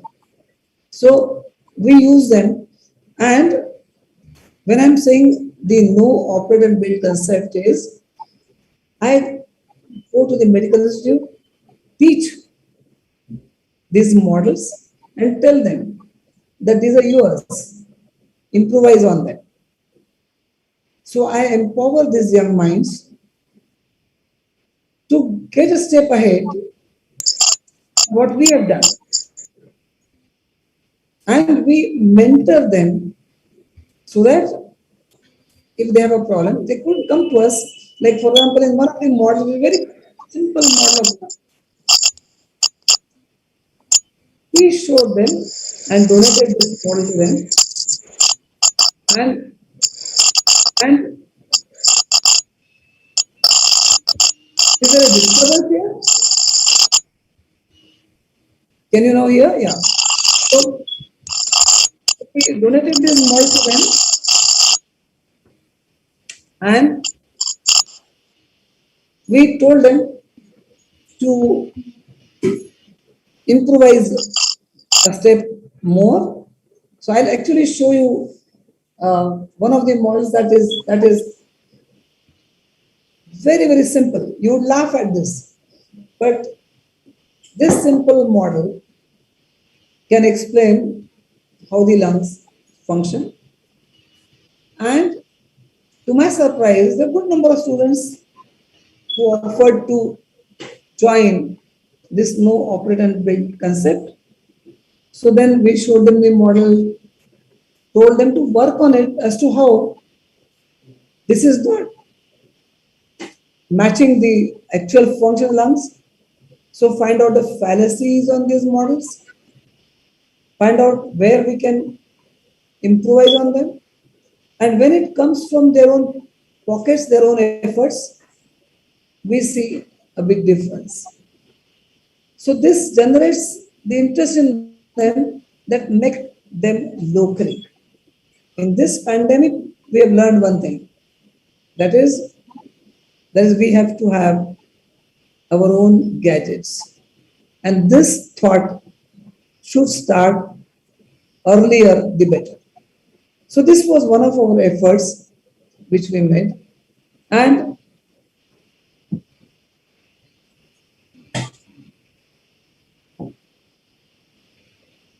so this is KOB, interdisciplinary research.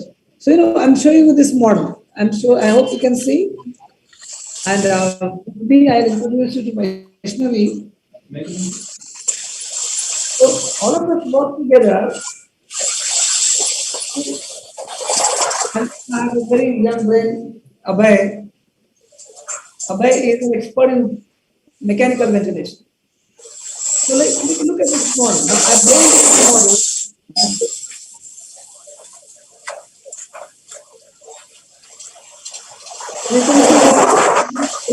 Look at this model. So these kind of small models, and this is what was the way we were taught to the young students. It seems that over the time we have forgotten the importance of working with a couple of these educational tools, and it looks like we have complicated the education tools. The way they become more complex than the actual education material. So look at this. Innovative thinking is a habit. Now this little model that you are saying is in my own household kitchen. And it teaches you how the heart works. The cost of this model is not even $5. But the wisdom it comes with is huge. And the fact that this is made right in your kitchen means this is locally available, locally made. There's a huge scope in providing that. At every point, I'm emphasizing the fact that we have to solve our problems right where they exist.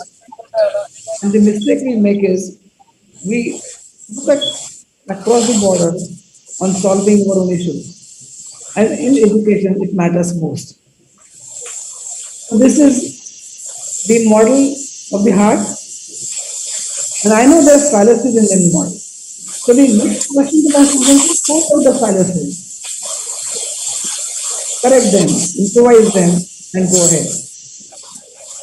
So the other technology that we can use for explaining them is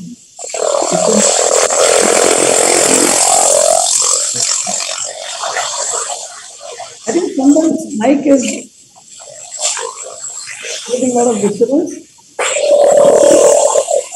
Can these organizers mute everyone except me? Can everybody mute?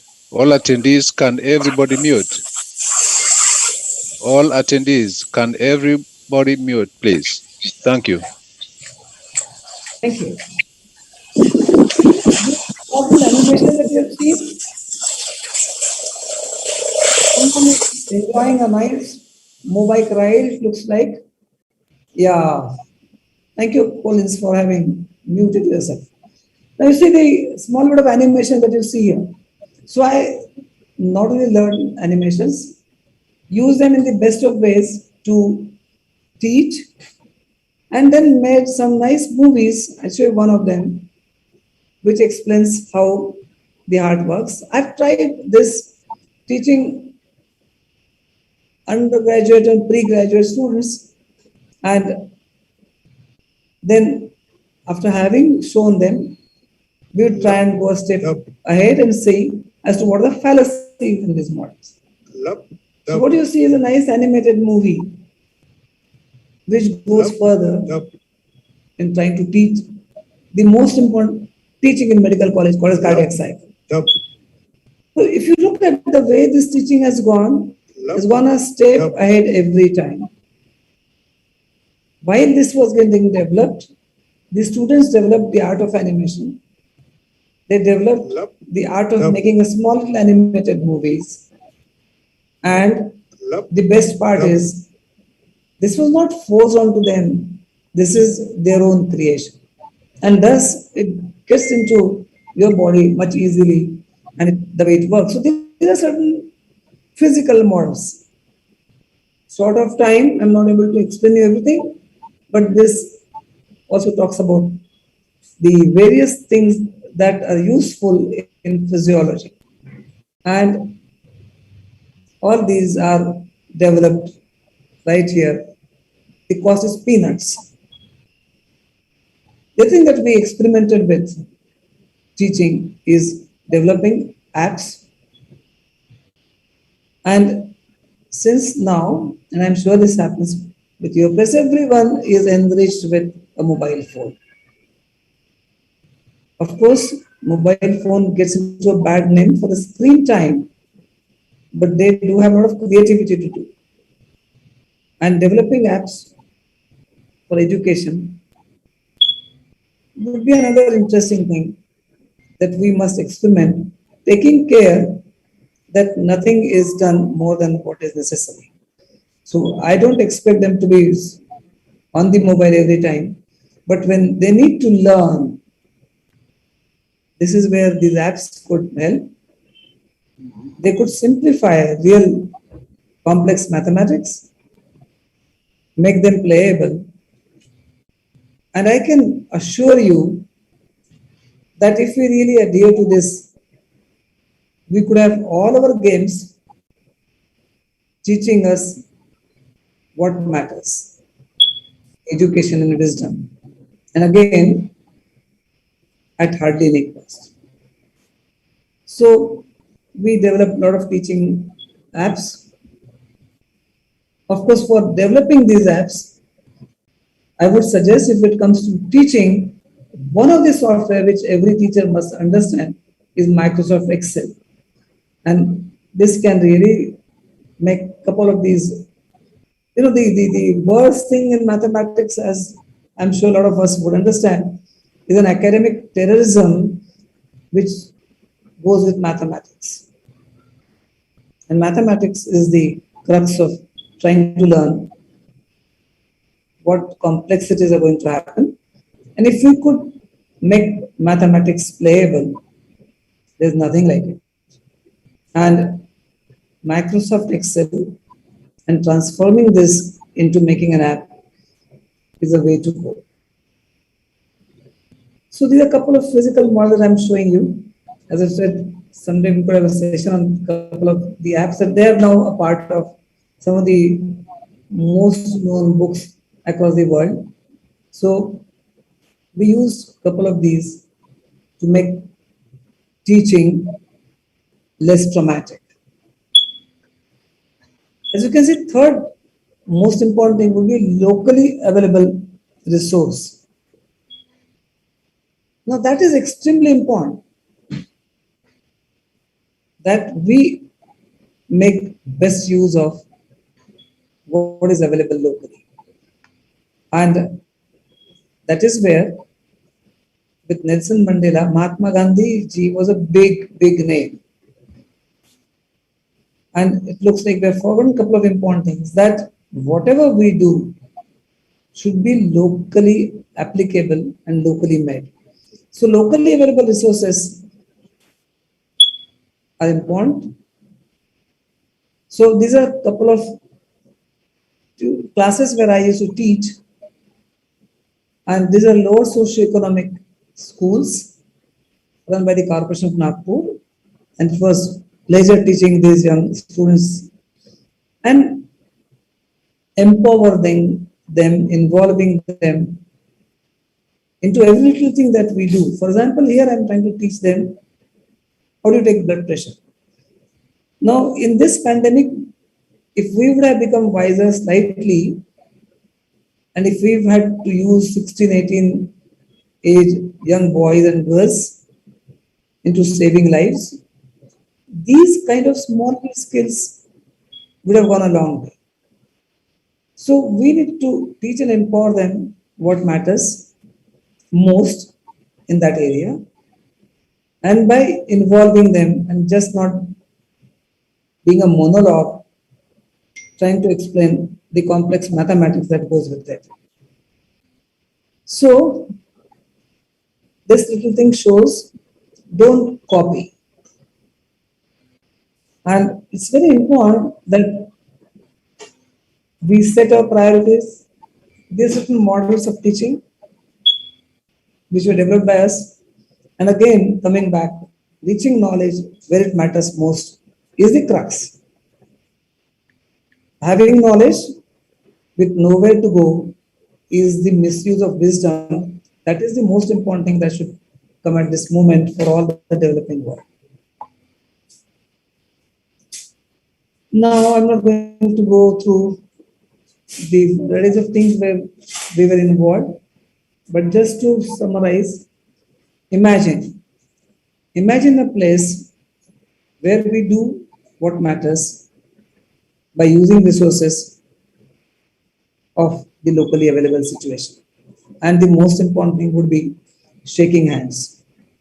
And I'm so happy, extremely happy, that you have gone a step ahead in shaking hands with us. Because it's only this that really make us learn as to how you solve the problems. We could learn from them and it could be reversed. So shaking hands with friends across the world, making education playable. As you can see here, one of the schools that I visited, I taught them certain very basic skills, and they were dressed in the local attire, and it was all full of innocent pleasure, and the teaching was less traumatic. And a lot of people helped us. So this is one of my friends in US. Has always been extremely helpful. So humanity was never this good. It is indeed excellent in today's world, but we need to have an outreach program so that we learn from each other. So there's a couple of things that we did. Now, just to summarize, technology is the key. Education matters, but use only local resources and brains. Learn from your friends across, but work in peace and rest in war is the essence. So when the pandemic comes in, we start looking into the local resources, and that's the wrong way to do things. So friends, time is essence. If we miss on time, I think we would have missed everything. There's a lot of fear, and I believe a lot of reality in the way we're facing pandemics is going to happen possibly again. So the time is to join hands. But use your own resources. Learn from others how you use the resources, but just don't depend on something which you get from places which have different priorities set. So this is a local art and medicine is an emotional blend of art and science. And local art needs empowerment and needs to be learned and relearned. Thank you. I'm done with the presentation. I could stop. You want me to stop sharing?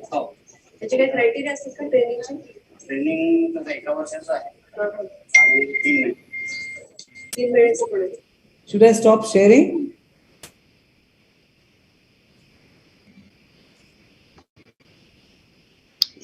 You carry on, Dr. Deopujari. You can. Question answers. Any questions?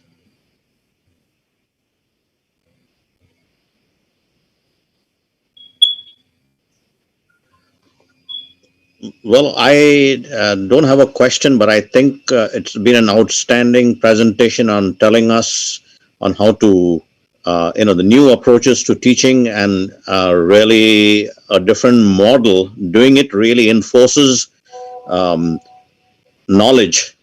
And I think, Dr. Deopujari, you've done a wonderful job in enlightening us on the different possibilities using your own inventions and your teaching methods. So I would like to thank you very much. Thank you for inviting me here. I really enjoyed it. It was a busy time here in Nagpur, a lot of infections here. And I must have troubled Pradeep a lot. Thank you, Pradeep, and I would be available to this wonderful organization anytime. Thanks a lot. Thank you, sir. And with that, back to Dr. Tammy Riley. Once again, thank you, Dr. Japari. We thank you for that wonderful presentation. And we're going to keep moving along. We have some dynamic presenters. And next up is Dr. Alison Binger. She has a PhD in Global and Comparative Studies in Education and MEd in Art Education with a focus in cultural arts and a BS in Art Education. Her research is on cultural awareness with a focus on cultural competencies in education, the importance of the arts and culture in global economic systems, cultural immersion, experiencing, and the deepening of cultural understanding, and the multilingualism and its role in cultural awareness. Along with her will be Dorothy Jubity Hassan. She's an adult educator, higher education scholar, practitioner with an interest in building the language and employability skills of adult English language learners through integrated education and training, IET. She holds a MATESOL and is currently ABD and PhD in education. Let's welcome them at this time, and thank you all once again. Good morning, everyone. Can you hear me? Yeah. Okay. Yes, we can hear you. Great.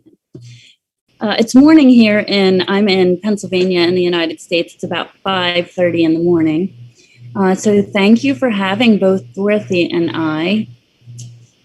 We are presenting on culture competencies and art in K-12 classrooms.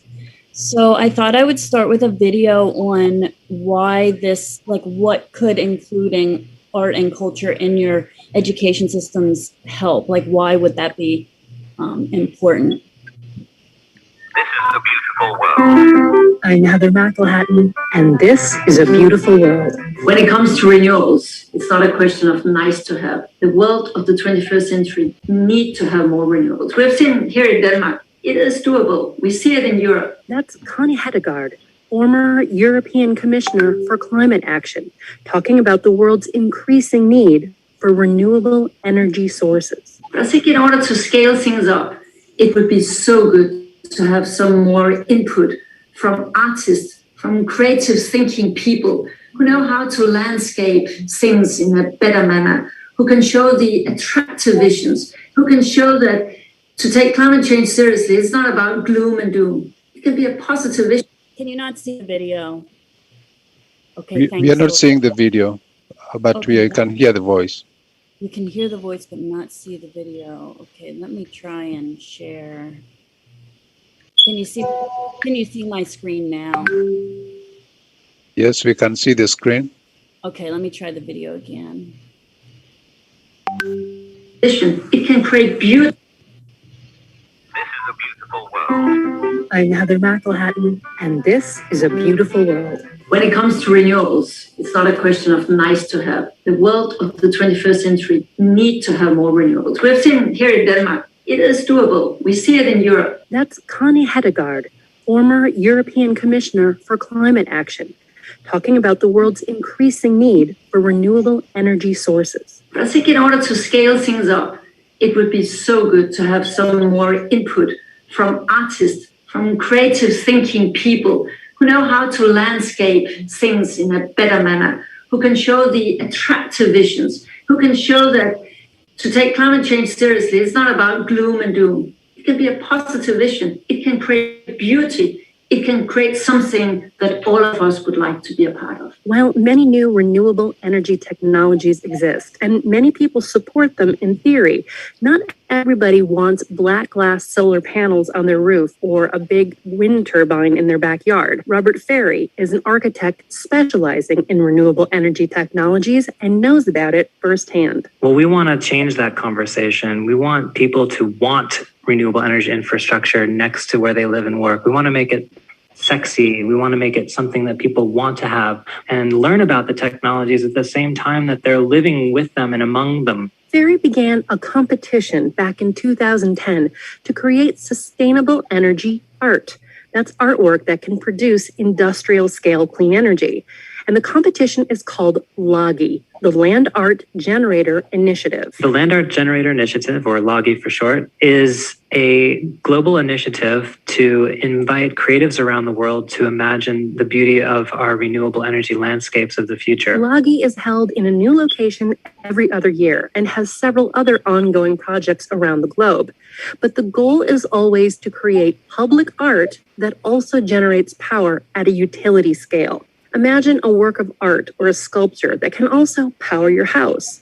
It's called solutions-based art, and Elizabeth Minoian, Robert's wife and co-founder of LAGI, says that artists, architects, and designers worldwide are excited about it. The submissions were really fantastic. It took our breath away to see that teams came together around this idea. So we asked for something and they did it. It struck a chord. The designs that LAGI has developed are global, massive, and beautiful, like the structure called Light Sanctuary, set in a vast desert outside Dubai, where a long snaking sheet of orange solar film wraps back and forth across itself like huge ribbon candy. Only this candy isn't just sweet to look at. It also generates 450 megawatts of renewable energy. And also take the pipe, which was presented at this year's competition in California. It's a huge glass and metal cigar-shaped structure that rolls gently in the waves off Santa Monica Pier, glinting elegantly in the sun and using only wind, wave, and solar power to collect, desalinate, and create fresh drinking water. Now, these are just a couple of the designs that LAGI has produced. Barry says there is a beautiful world of more renewable energy art out there waiting. A lot of the message about climate change is a bit doom and gloomy. You've got these warming heat map projections of the planet through the end of the century. You've got projections of water sea level rise engulfing coastal cities. And while those things are true and scientific fact, dwelling on that sometimes has the effect of turning people off or having them kind of resigned to this terrible fate. This doesn't have to be doom and gloom. This is something we can all desire to have, and it can make our world beautiful, and we can actually turn the tide on this process together. I'm Heather McElhatton, and this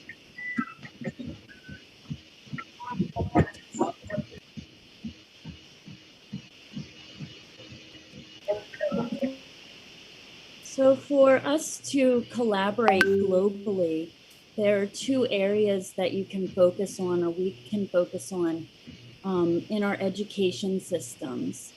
And one is cultural competencies, which is being able to understand each other's differences and working together effectively and respectfully. And the other is including art education in your educational systems so that we're producing creative students who can then collaborate globally to help us live in a better world, a healthier, sustainable world.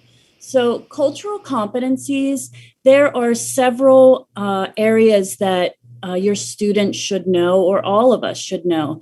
One is knowing your own culture and also knowing other cultures. You should be suspending your judgment, synthesizing multiple perspectives, respecting differences, and leading with courage and empathy. Let's see if I can get this video up.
So why is there a need for cultural competency?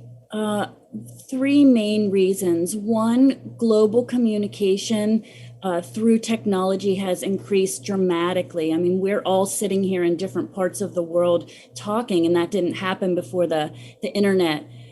So we're all coming together globally more. So our students certainly need to understand cultures at a deep social issues with inequity, prejudice, and a breakdown in communication. If we learn cultural competencies, that should reduce, and we can collaborate much easier together.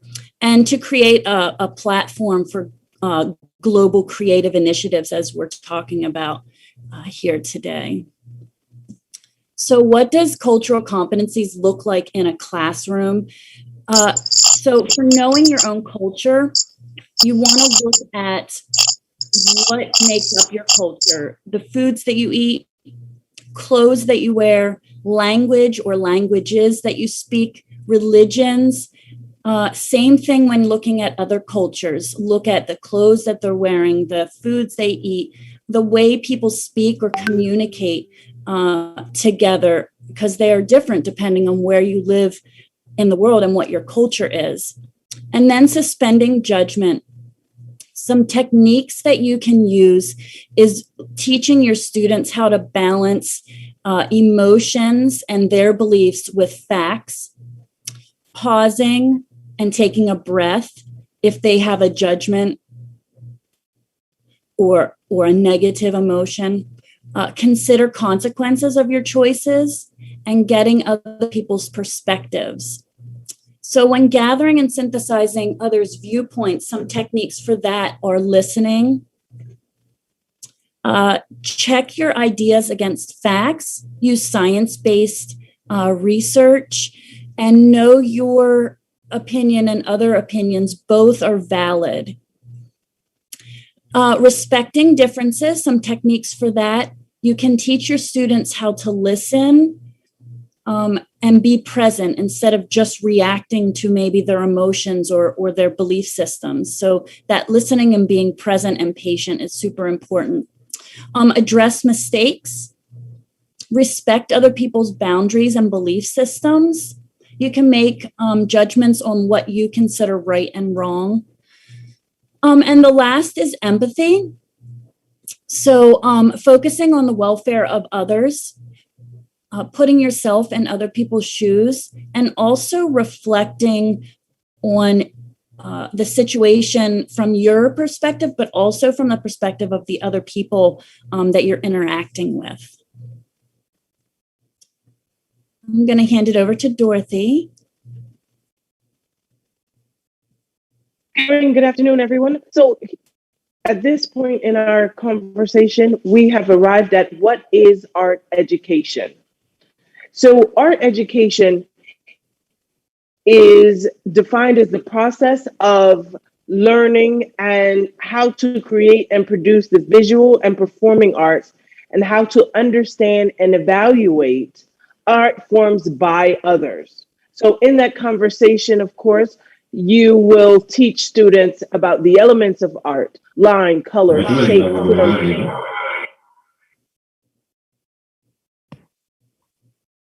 texture, and space. We will also be able to extend to the students the principles of design: pattern, contrast, emphasis, and balance.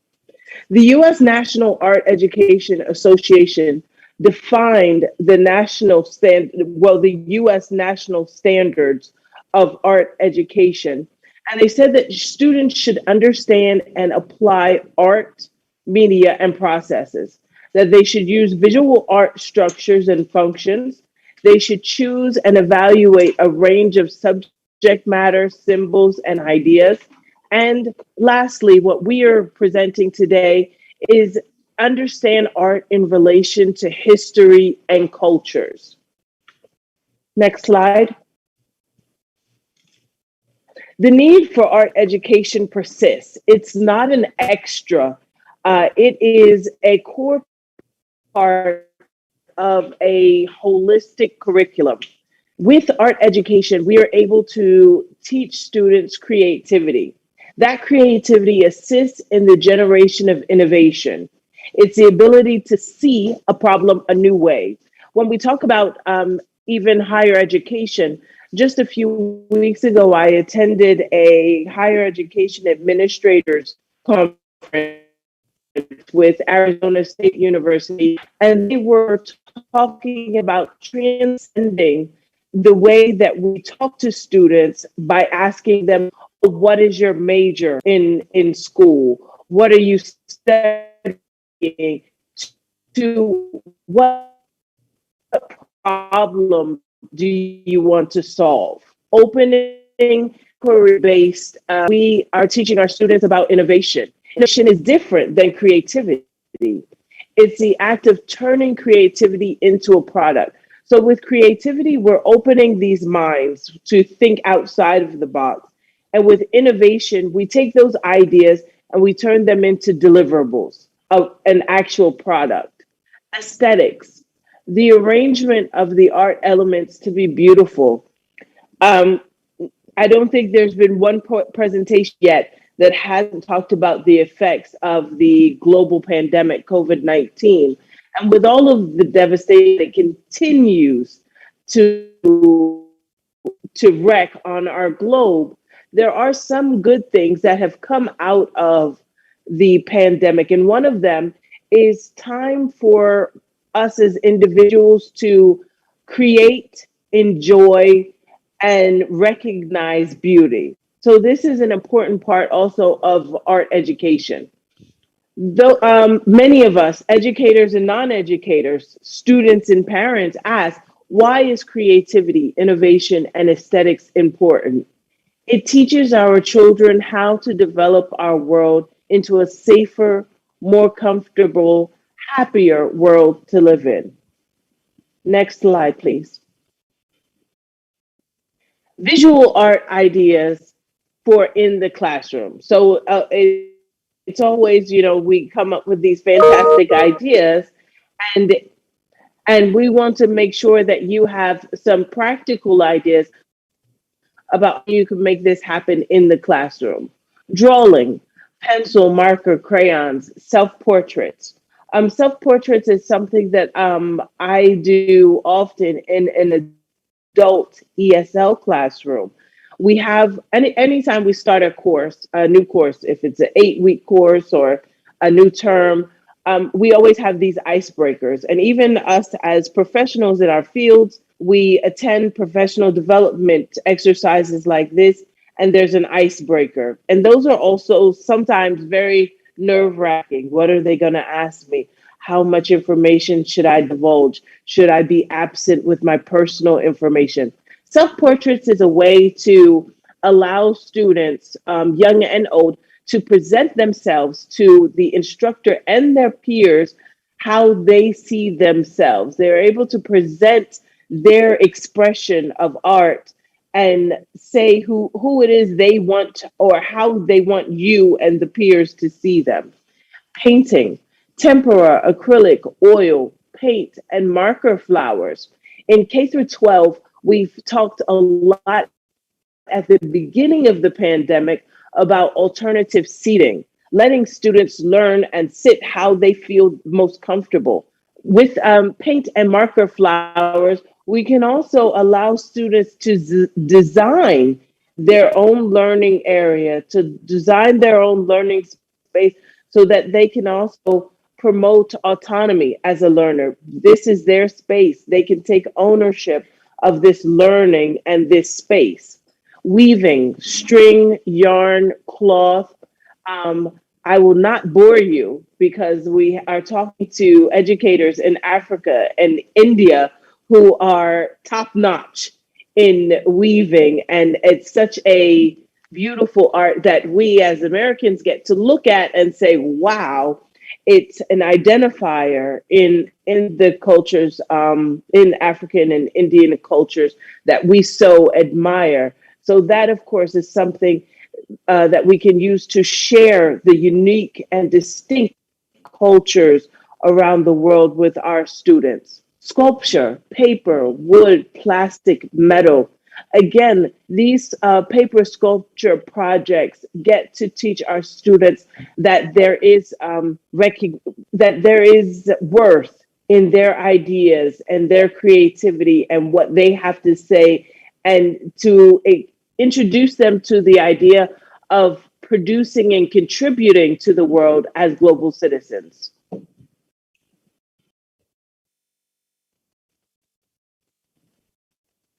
So putting these two together, there are initiatives around the world on creating renewable ways of creating electricity or renewable resources, and also making them beautiful. So this first example here is called A Solar Tree by Ross Lovegrove. It's in Austria. And I believe Mr. Lovegrove was a developer at Apple. So he has a lot of innovative ideas mixed, with creativity. And this is a street lamp, and it's all solar powered. And so we're not using, one, it's beautiful. And two, we're not using resources that are going to go away in the future. This is all renewable sun energy. And the second one is a sculpture. This sculpture here is a wind sculpture, and it collects the wind and helps generate power for, this one is in Paris, France, and it helps generate power for the city of Paris. And it's stunning, beautiful. This piece of art is called Super Trees by Grant Associates in Singapore. And it is, of course, as you see, it's visually tantalizing. It's a social meeting point, and it's solar powered. And it is a giant example of a successful urban vertical gardening project. So I'm going to show you a short video on Super Tree so you can get a better understanding of it. So let's see if this... Learn Spanish with Real Spanish TV. Click on words in the... Located in a waterfront park known as Gardens by the Bay is Super Tree Grove.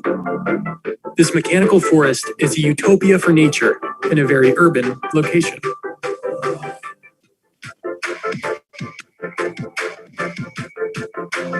Super Tree Grove was commissioned by the Singapore government with the intention of raising the quality of life for its residents by enhancing greenery and flora in the city. This man-made mechanical forest consists of 18 super trees. The trees range between 80 to 160 feet high and are connected by a walkway which allows visitors to cross between them and view the city from the treetops. With their thick trunks and network of thin, neuron-like branches, each tree acts as a vertical garden. Over 160,000 varieties of orchids, ferns, and other climbing plants have been planted in the trees. The trees also generate solar power. 11 of the trees are fitted with solar photovoltaic systems that convert sunlight into energy. This provides lighting that allows the trees to come alive at night, making this an all-day, all-season horticultural heaven.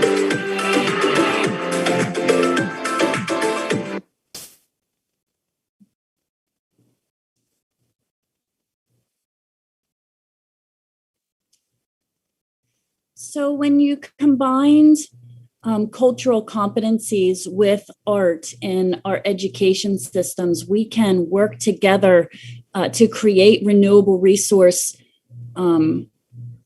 products like we were just showing you. So I wanted to end with a quote by Maya Angelou. It says, "A bird doesn't sing because it has an answer. It sings because it has a song." So let's teach our children how to find their own songs. Sorry, let me put that up there. So thank you all for allowing us to present our information. And if there's any questions, we'd be happy to answer them.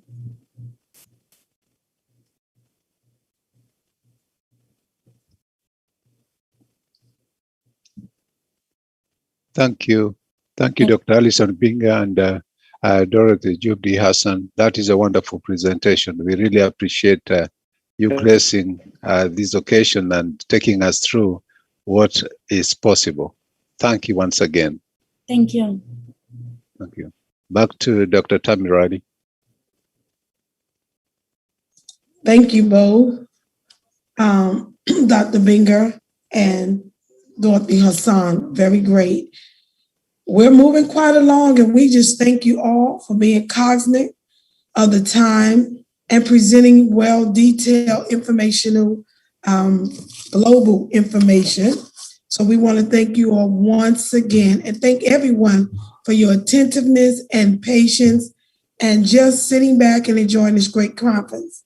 Is everyone feeling okay? Did anyone need? Okay, so you with us. All right. Now we're going to have our next presenters, and it gives me great pleasure. One of them is the CEO and Chief Executive Officer, so we're glad about that. So our next presenters will be Dr. Dasantila, Sherifi, and I think she likes being called Tila. Sherifi is an assistant professor at HIM Program Director at Rutgers University School of Health Professions in New Jersey. Prior to joining Rutgers, she was a professor in the College of Health Sciences at DeVry University. Sherifi has over 16 years of experience in health information.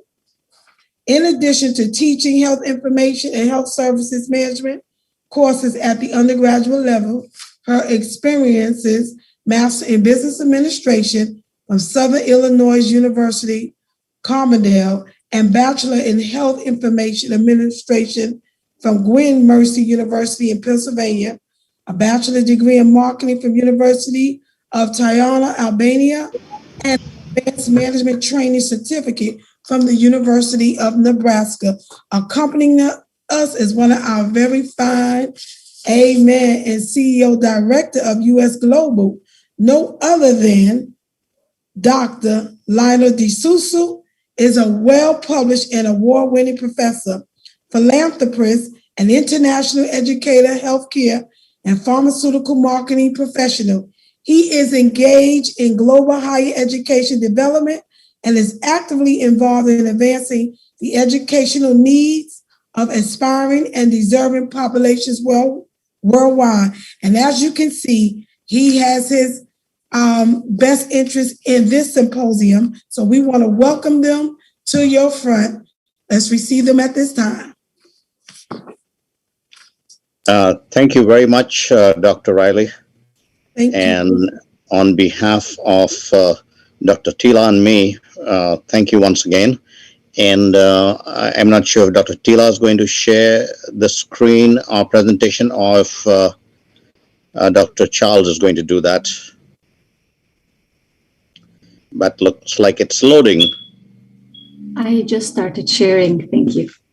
Very good. Okay, wonderful. Welcome, distinguished audience, to our presentation, which is Protecting Africa and the Planet and Educating Children on Sustainable Development.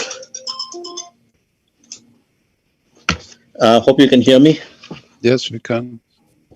Okay, wonderful. The reason that we got involved, and when I say we, it means Dr. Charles, Mr. Pradeep Chaura, and Dr. Shrikant, is our passion for education. And if you look at the presentation, look at our mission statement, our goal is to really contribute to the advancement of education around the world. And we have a soft corner for Africa because we see so much potential there, not only in terms of education, but also in terms of the immense resources that are underutilized, underused, and which can really solve problems with energy solutions. So that's really our goal, our passion to be educators around the world, assist and help, and make people's dreams come true. So that is what we are all about. That is University Go Global. We are engaged in worldwide expansion of university operations and also in advancement of the opportunities for both the underserved and the aspiring populations worldwide of students and adults who would like to continue the education. Next slide, please. Yes. Thank you, Lionel, and thank you to the organizers for inviting me to be part of this epic event. It's an honor, and I am going to start this presentation with the map.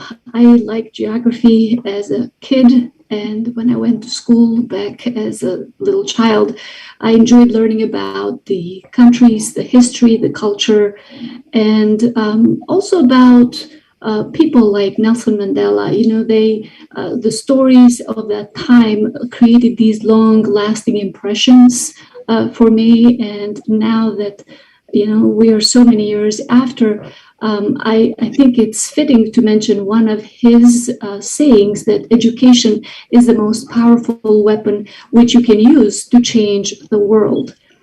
And it just resonates with me as an educator all the time. So what I've put here is just a few select facts that I believe are very significant when it comes to the environmental issues and sustainability. So with population, of course, being over 1 billion, which represents about over 16% of the overall total world population. And the population growth also is kind of significant in comparison to some other countries around the world. Something that really struck me was the fact that Africa has the youngest population among continents. In fact, the average, the median age is just a little bit over 19 years old.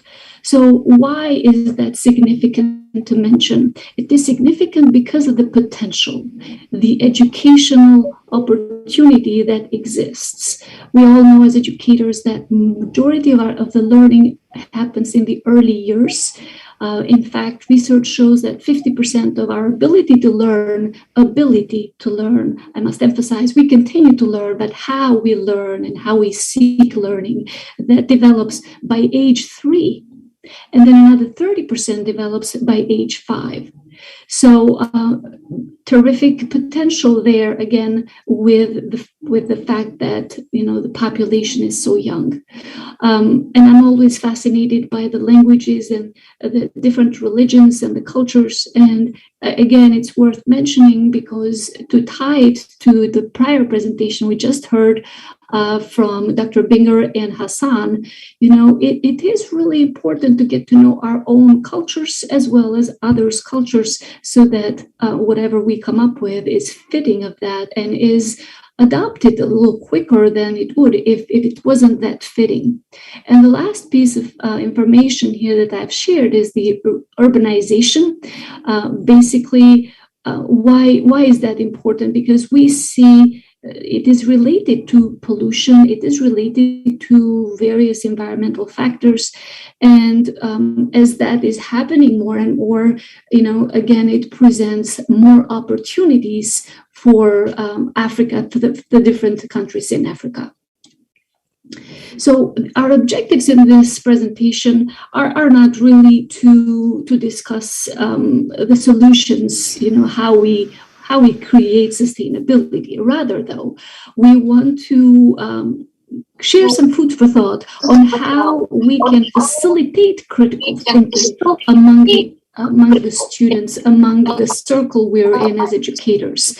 So how we can play a role in sustainable development and apply the knowledge, which is a critical piece. It's not enough just to know. Knowledge by itself is is nice, but it has no value.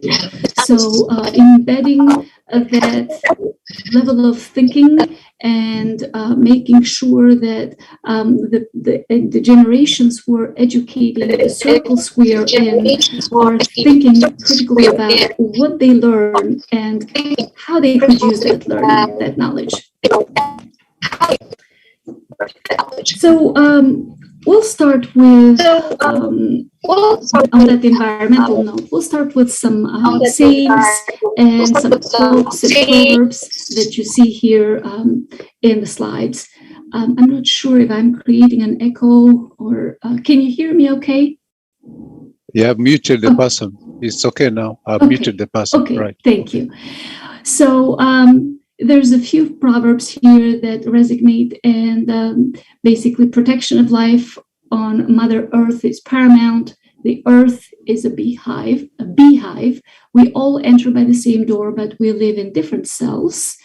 And then treat the earth well. It was not given to you by your parents. It was loaned to you by your children. A lot of can be, interpreted by dissecting those quotes and proverbs. But I also want to bring up that what we are discussing today is not just something that we started. Of course, people have been cognizant of the issue for years. And it is what has changed a little more today is the rate of change. A lot is changing faster, much faster than before. So it is of paramount importance that now we move a little faster in the direction of creating a structure for knowledge and a structure for identifying the problems and issues, recognizing them, increasing the level of awareness, and then along with that, hopefully trying to instill and teach the skills that can be applied in order to make a difference. So what do we exactly mean there? So we have the power of being an educator, and basically students listen to us. How do we encourage them to develop skills to address those issues? And then the other thing is, how do we get them to commit so that this is not just a training type of activity in perpetuity? The more we engage in those purposeful discussions and talk about the issues, we articulate them by using the machine technology, the technologies, the differences that were discussed. Actually, some of the scientific concepts early on in life, and then embedding them and deepening them later. The more students will actually take them on. Just like when I was a child, because I had a really good teacher that instilled that interest in learning about different things in different countries, it just resonated with me. We again have that power to plant that seed so that they have that interest to keep learning more and to keep deepening their skills and talents. And then later in life, then they could take different roles such as consultants or activists or advocates. So with that, I'll pass it to Lionel.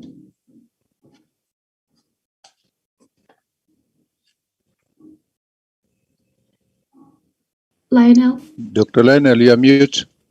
Yes. Thank you, Dr. Tila. If you look at this picture, it's worth 1,000 words.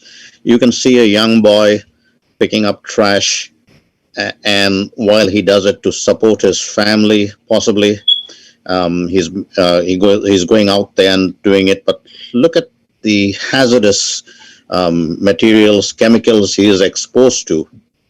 So, as we explore sustainable development, these are some global realities. How do we distinguish and divide, the fine line between poverty and sustainable development when there's so much of plastic, so much of waste around.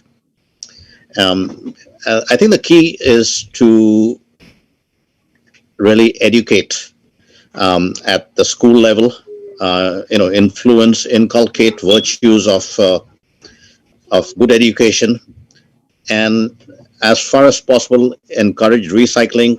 Take this child out of doing this hard manual labor. I know he is a source of income, but that is one of the solutions probably we can solve through education.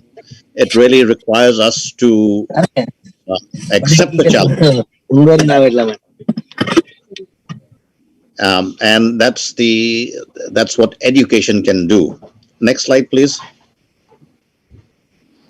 If you look at what's happening here, again, a picture is 1,000 words. The two extremes. One is absolutely devastation, arid lands on one side as a result of different factors that have caused that. And then you can see the greenery on the other side.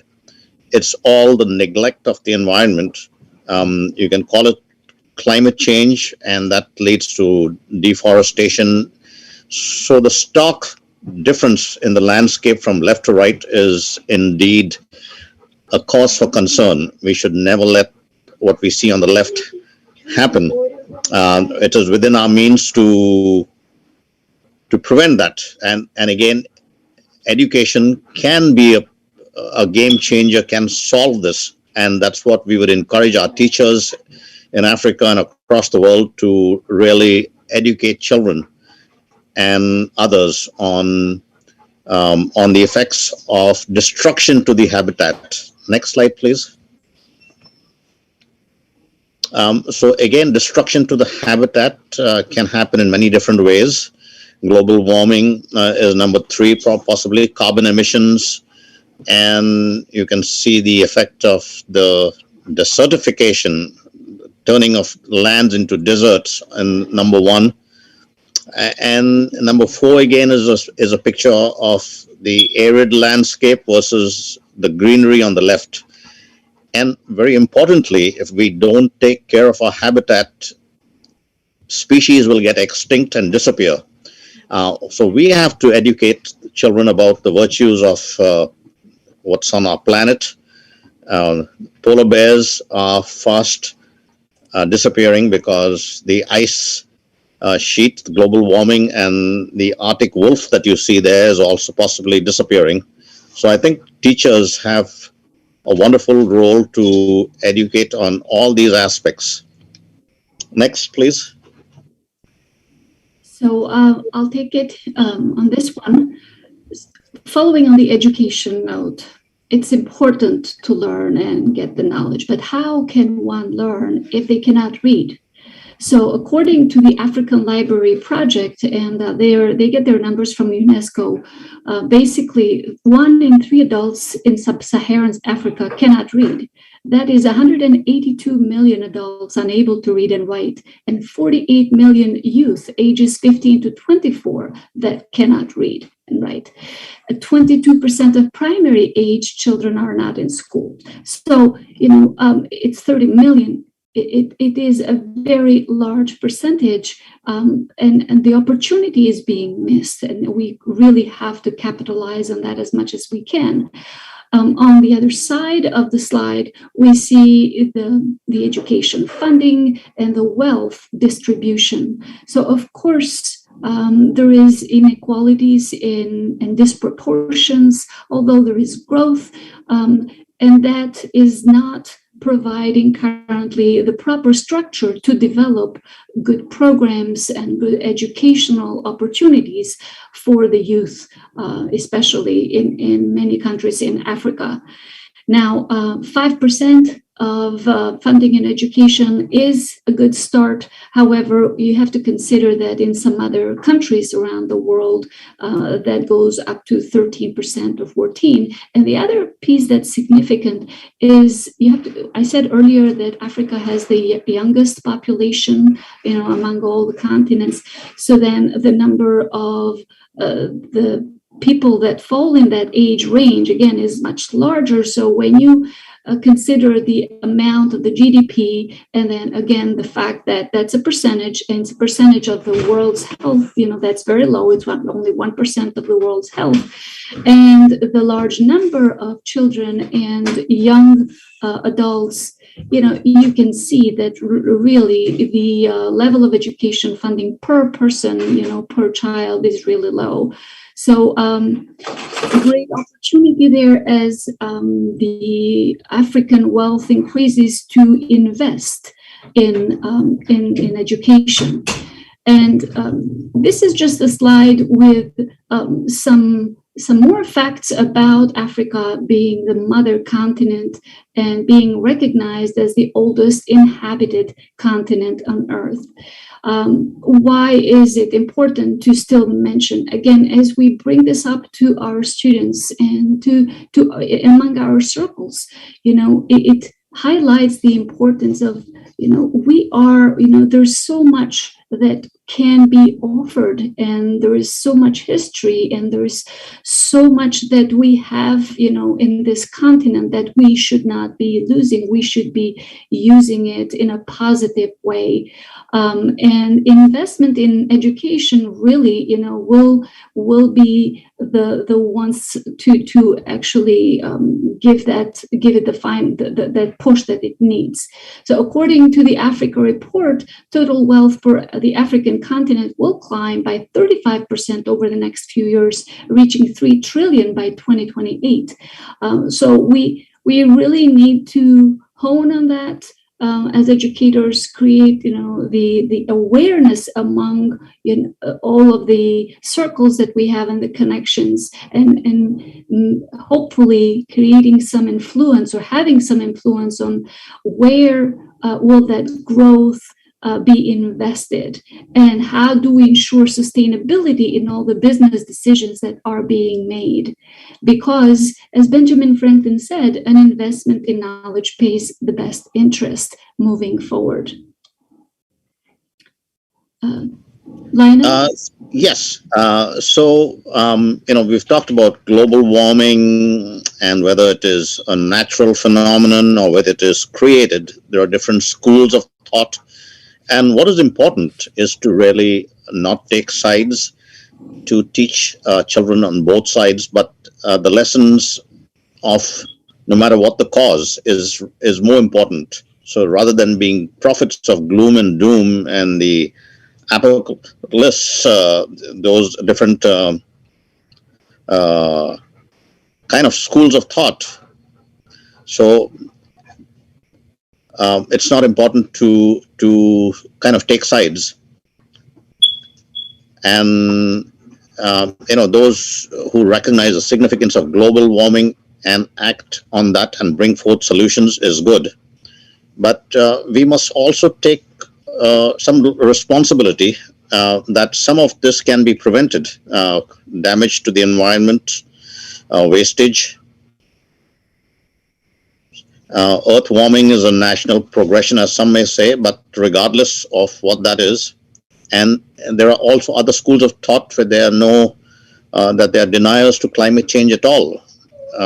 So it is important to understand the debate and not be the prophets of doom, but to be educators. Next slide, please. Our mission statement clearly says that Africa is blessed with innumerable sources of limitless energy, renewable, and these would be solar, wind, biofuel, fuels, and of course, rain can sometimes, play a part, disappear, and cause drought and famine. But you have other factors, other renewable sources like solar and wind, which can be virtually inexhaustible. Next slide, please. So one of the positive sides of the environment is possibly the slow destruction of the habitat, and it's probably in many cases, in many urban areas, many big cities, it has provided some of the cleanest air. So the habitat has kind of had some opportunity to recoup and kind of offset the climate change if for those that believe that way. So we don't expect corona to last forever, but it is everything is a source of tremendous opportunity to educate on different aspects, and that's what the children, school teachers should be focused on viruses and how to avoid them, and the ill effects of climate change. Next slide, please.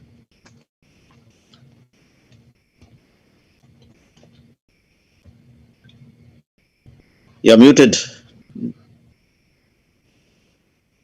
I apologize. So what we have here is some pictures that provide some visual clues of what we see now happening and what we will see more of in the future. With of course, we're seeing a lot of recycling and reuse and vertical gardening, those excellent examples that were shown from the prior speaker, and electric cars.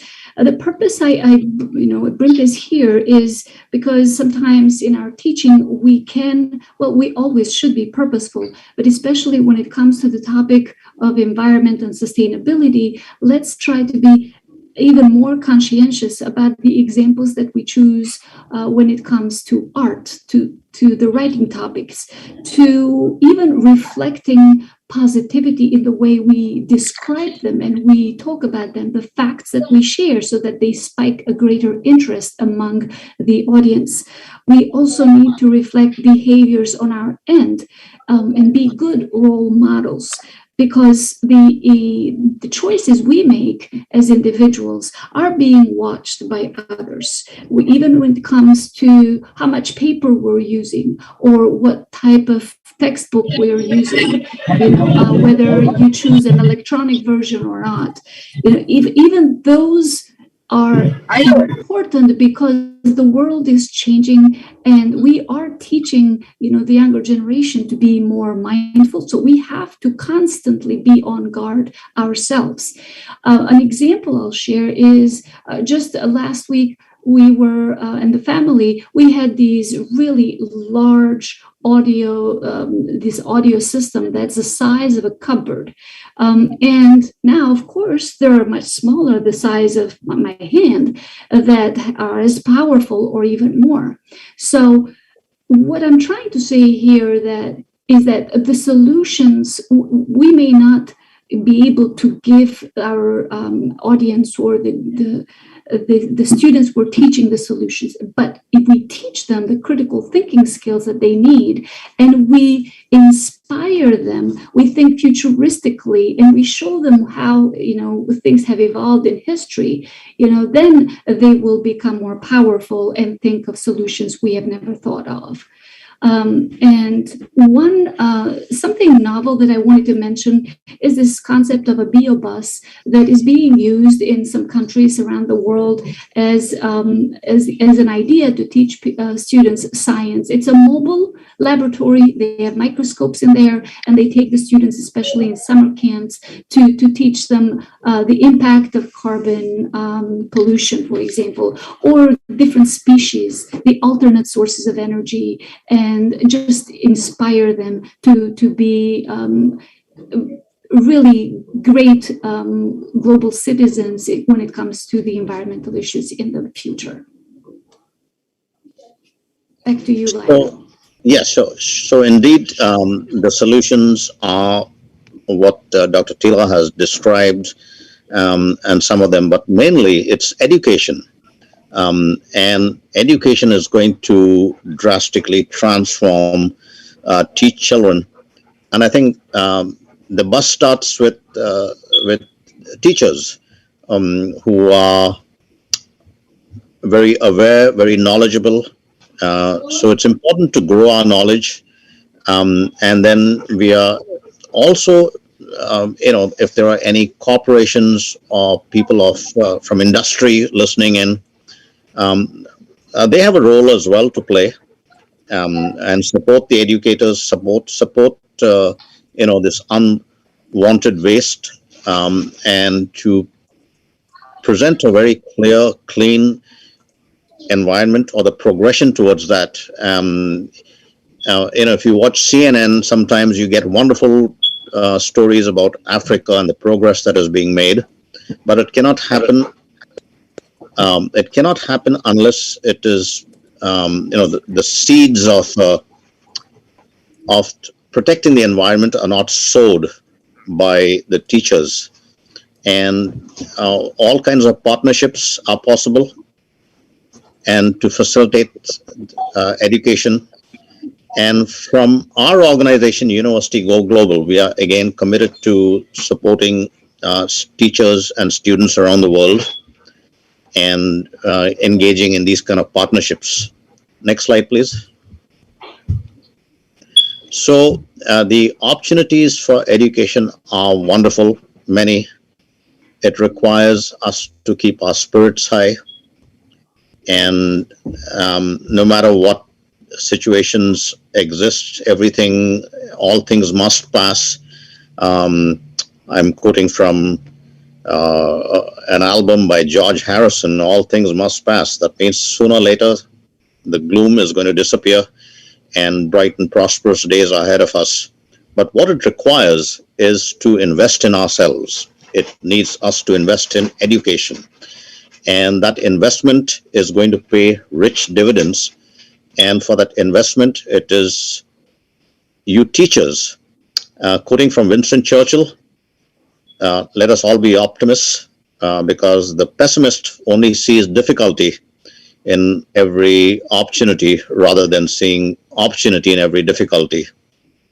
And the world of knowledge is now at our fingertips with the internet. So luckily for us, the devastation of the pandemic was not so significant because the internet.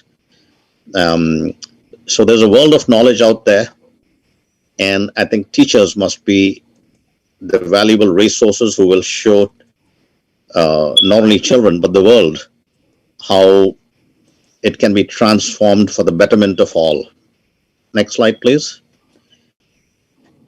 So on behalf of Dr. Tila from New Jersey, and this is Lionel Souza from Ohio, we'd like to thank you profoundly for your listening to us, and I'm sure you will partner with us in some of our future projects.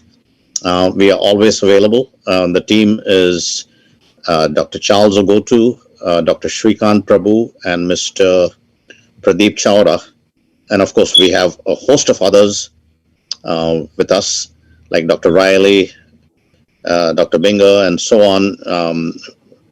So the future of the planet is in each one's hands. We all can play a part, and we know teachers will make a meaningful difference and stay active on that front. So thank you once again very much, and turn it back to to Dr. Tammy Riley. Thank you once again, Dr. D'Souza and Dr. Tila. All right, we want to thank you both for that wonderful presentation. When at the pink car with the plug, I was like, where's Pink Panther? But the pictures were amazing, went along with all the information. And at this time, we're going to keep moving along. And we have some other great presenters that will be coming before us. The first one is Professor Carolyne Omulando. She is an associate professor of education, Moe University, and A.G. Dean School of Education and Social Science. Alupe University College, Kenya, Professor Omulando is a specialist in English language education and communication, curriculum and instruction, internationalization of higher education, and a career coach and counselor. She is widely published in Matters Language Education, congratulations, and is a member of various academic networks. The next one that will be joining her is Mr. Osabwa. teacher educational foundation courses in the School of Education and Social Science. His specialty in philosophy of education, where he is pursuing a doctorate degree at Kenyatta University. He has interest in education, pedagogy, and qualitative educational research. So, and to accompany them, lastly, is Dr.Benard Toboso Mahero. He is a senior lecturer, is a specialist in internet linguistics and Kiswahili and other African languages. He is widely published in both areas. At Alupe, he serves in the Department of Language Education and Literature, where he is the AG chair of department. He also has interest in performing arts, having produced plays that have featured at the National Drama and Music Festivals in Kenya. And we want to welcome these three fine presenters at this time. And once again, thank you to your front. Let's receive them.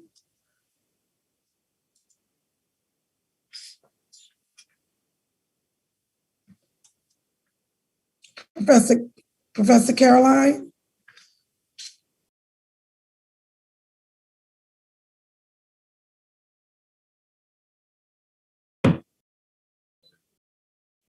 If you allow me, good afternoon. Good afternoon.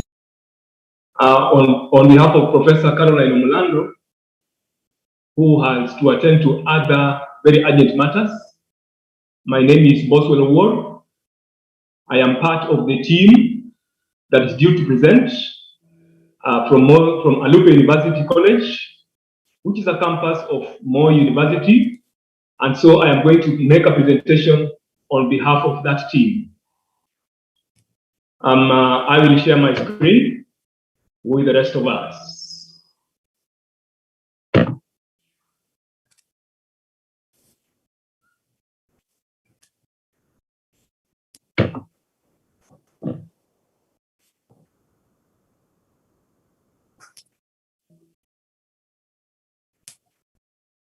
Are we there?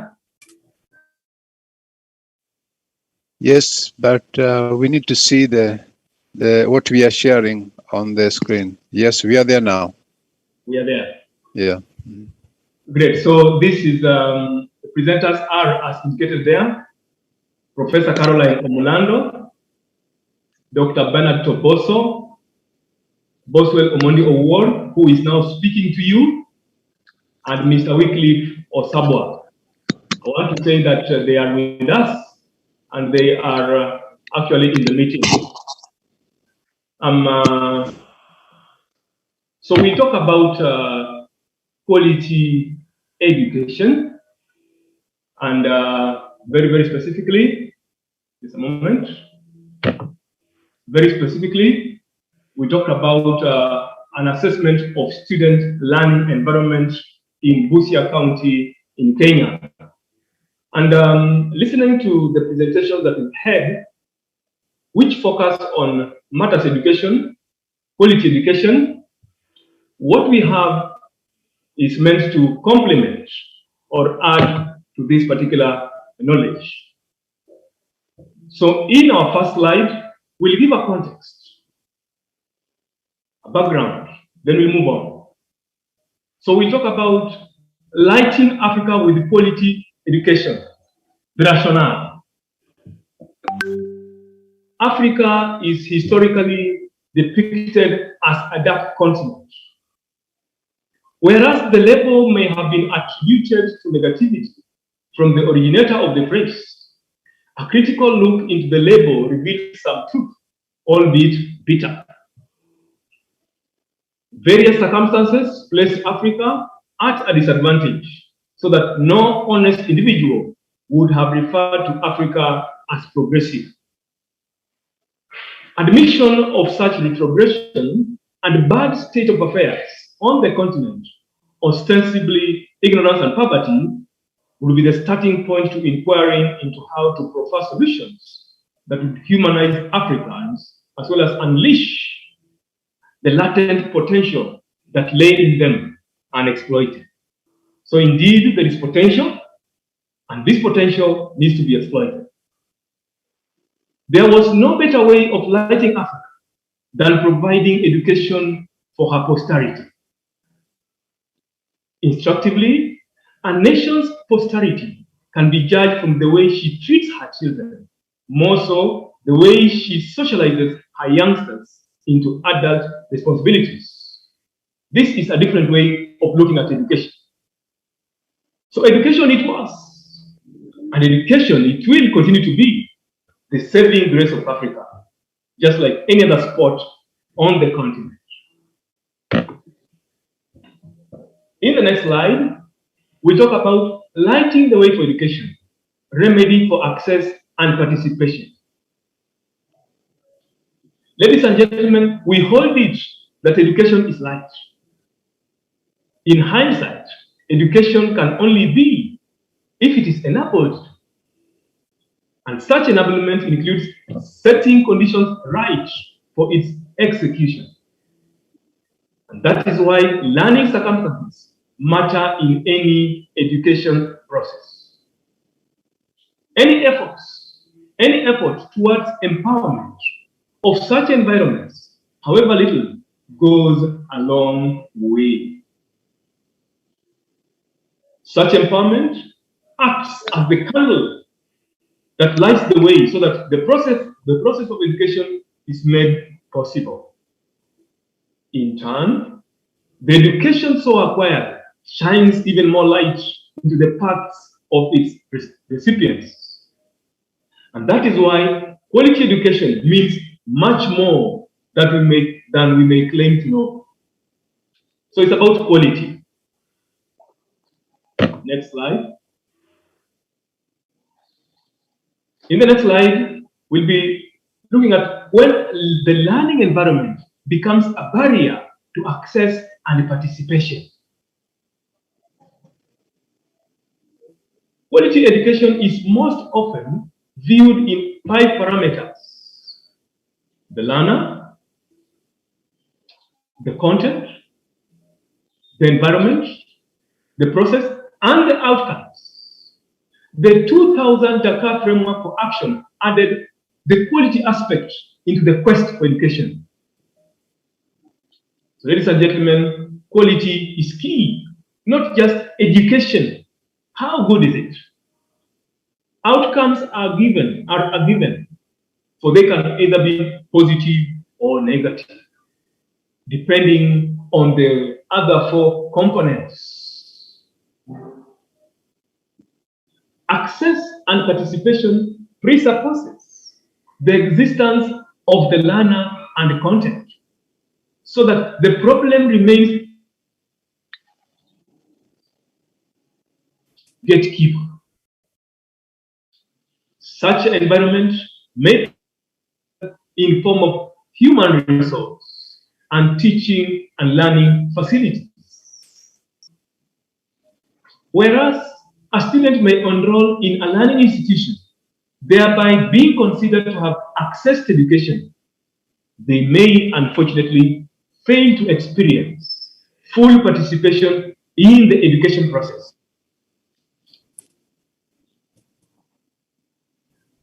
Instructively, access has certainly been used in reference or admission into a school or college environment. But ladies and gentlemen, we are talking about participation in all basic educational activities, anywhere, anytime, anywhere, anytime. Just a moment. In the next slide, we'll briefly talk about from education for all to quality education for Africa. Education was first declared a human right in 1948 by the United Nations. In 1990, the EFA, that is Education for All movement, was launched by UNESCO, the United Nations Development Program, UNICEF, and the World Bank and UNFPA in Jomtien, Thailand. EFA, Education for All, had a raft of aims, including eradication of illiteracy by 2015 and the universalization of primary school education. Fast forward, EFA has come to mean that any education can do, regardless of quality. This is not right.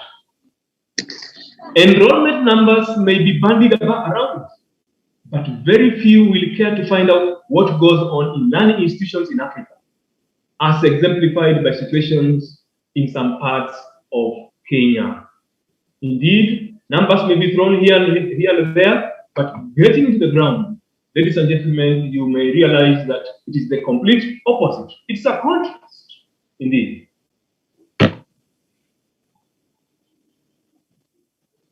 In this next slide, and perhaps in the next one or two, we talk about the situation in Alupe University College, where we are. And looking at that slide, that screen, the title is Learning Environment in Busia County. Dark homes, dark screens. On the picture, on the photograph you have there on your right, you can see a learner. This learner is using a tin lamp, very poor lighting, and is barely struggling to read. And as you can see, there's probably another learner, there are probably two, and you can take it that they are perhaps doing their homework.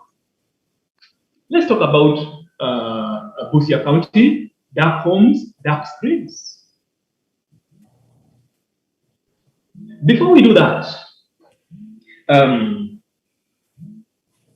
the government of Kenya has been trying to invest in what is called the Rural Electrification Program, which actually is based on the supply of hydroelectric power. But then, what has been ignored is that there is cheaper, reliable, inexhaustible solar power that can be harnessed. And that is why we are here. Alupe University College students were considered a case study, for their wars were relatively representative of the troubles faced by the rest of the students and children in schools within the country. Ladies and gentlemen, we are talking about university students now. Though, of course, we will also talk about primary school learners, including those in secondary school. And Alupe University College is a nascent university college, just doing its 4th year of existence. In fact, our first students will probably graduate at the end of this year.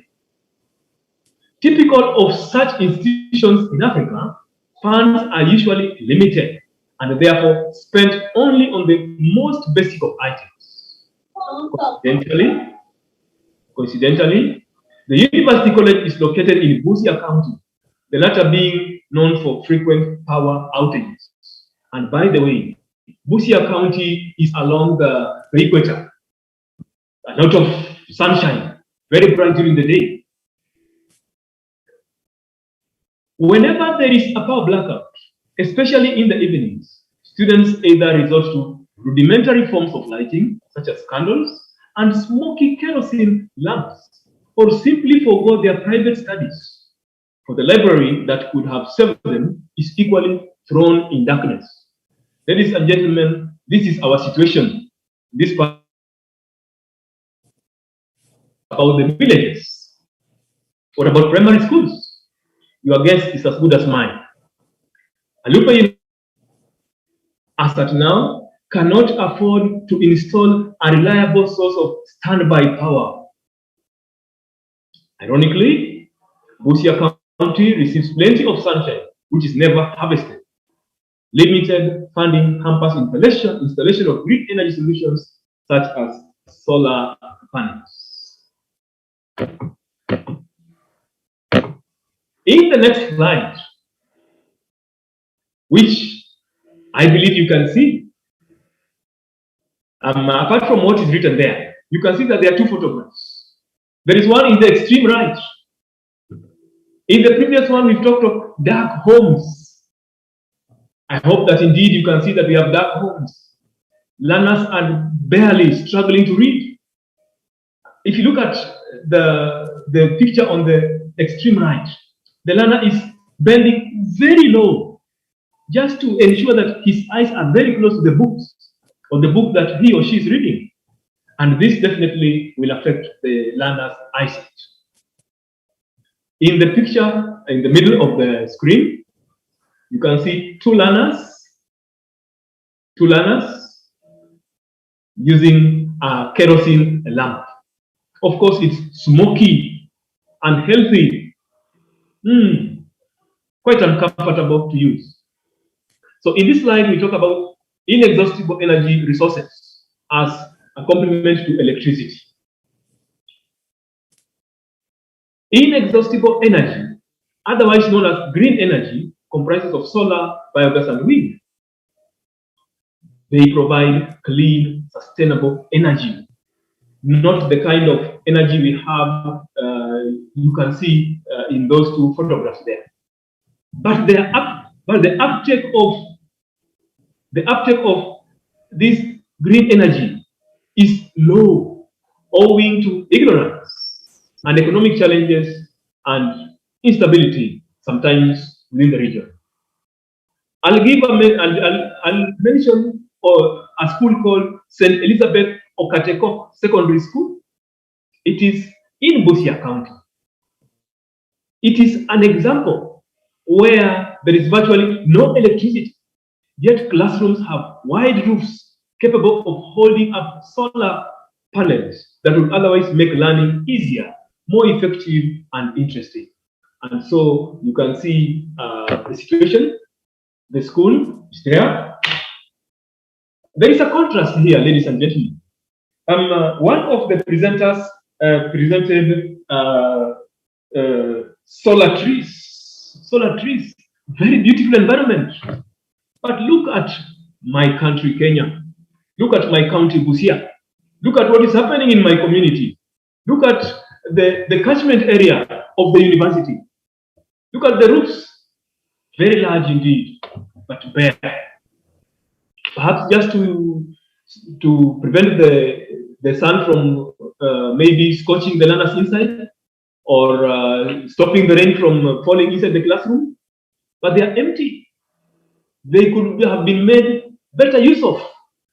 And this, indeed, if that happened, then you can be sure that the learners will have more access to education facilities and opportunities, as we will be presenting in subsequent slides. So there are many schools in this region whose roofs are like that, bare. It's unfortunate. Ladies and gentlemen, in this next slide, we'll be talking about what lack of energy means to students and pupils. Let's consider the case of the secondary school we've just shown, Okateko, or any other school in this region. So there are several things here. And that one is that the lack of energy greatly reduces teaching resources and classroom materials. Without electricity, teachers cannot make copies of assignments or connect to the internet to do research on activities and materials that are available online. And that's a fact. Number two, energy poverty complicates work for the staff and school administration. Documentation of students' grades and attendance rates is manually done instead of them being kept in a reliable online record. Thirdly, energy poverty limits working hours for learners who need to study and complete assignments. Many learners walk long distances to school, often leaving or returning in the dark. If, as is often the case, their house does not have a reliable source of energy, the students cannot study in the evening. Ladies and gentlemen, the next point on what a lack of energy means to students and pupils, they have to seek other sources of light energy outside their homes. Sometimes you would find students and pupils at gas stations or under street lamps at night in order to complete their homework. And this is unfortunate. It's so sad. It's so bad. Families without energy at home often rely on kerosene lamps to provide light, as we've shown, a practice that is not only expensive, but also risky health-wise. Sometimes the kerosene cannot be found locally. Somebody has to travel very far to reach a marketplace to buy kerosene, very little of it sometimes. Another problem, another challenge with the lack of energy, energy poverty discourages teachers from working in areas without electricity. The lack of electric lighting, televisions, computers, and other services deter well-trained and well-educated teachers from living and working in communities that may need them most. Ladies and gentlemen, the need for quality education cannot be overemphasized. Lastly, that point, energy poverty reduces schooling time. Children are oftentimes forced to collect firewood for cooking instead of attending to educational activities. Alternative fuel sources require the use of little or no firewood. Solar-powered water pumps, for example, provide families with easily accessible drinking water and reduce the number of cases of diarrhea and other waterborne illnesses that may contribute to poor school attendance rates. So, ladies and gentlemen, you see this thing, the lack of energy has a spiral effect. As we continue, this situation reflects across other levels of education. For instance, in the primary schools, as we mentioned, secondary schools, universities, as I have given the example of Alupe University College. Elsewhere, such children would have solar-powered tablets, for instance, just to make them access reading materials without undue inconveniences. I want to cite an example here. Access to energy has real implications for the educational attainment across the continent, with only 50% of primary school learners excelling in their studies in many parts of sub-Saharan Africa. In Abu Hashim, a small state in South Sudan, pass grades increased to 97.3% from 50% after the Sudan Multi-Donor Fund National sponsored a project to provide solar power to the community.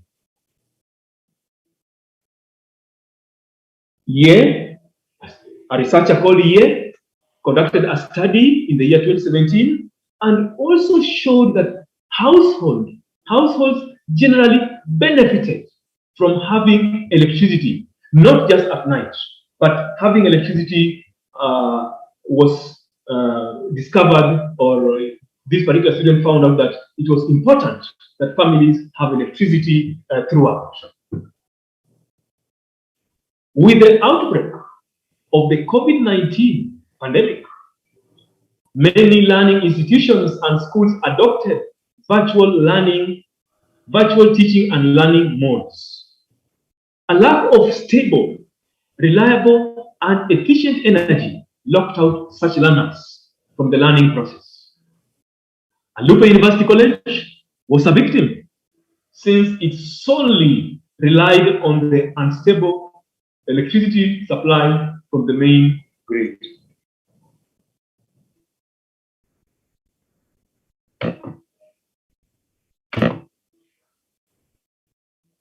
Ladies and gentlemen, it is therefore no small error in judgment to consider access to education as mere enrollment. No, those things considered insignificant, such as lighting, can be the main determinant of the success of any educational venture. And we, therefore, join any entity, and gladly do so, that stands up to be counted in the business of coming down to the learner in order to bring them up. Such includes holding the learners in the light. Asanteni sana, tena koe. Thank you. Of course, to this, we have attached some references, which if somebody is interested, can continue to read more. Thank you. Thank you very much, ladies and gentlemen.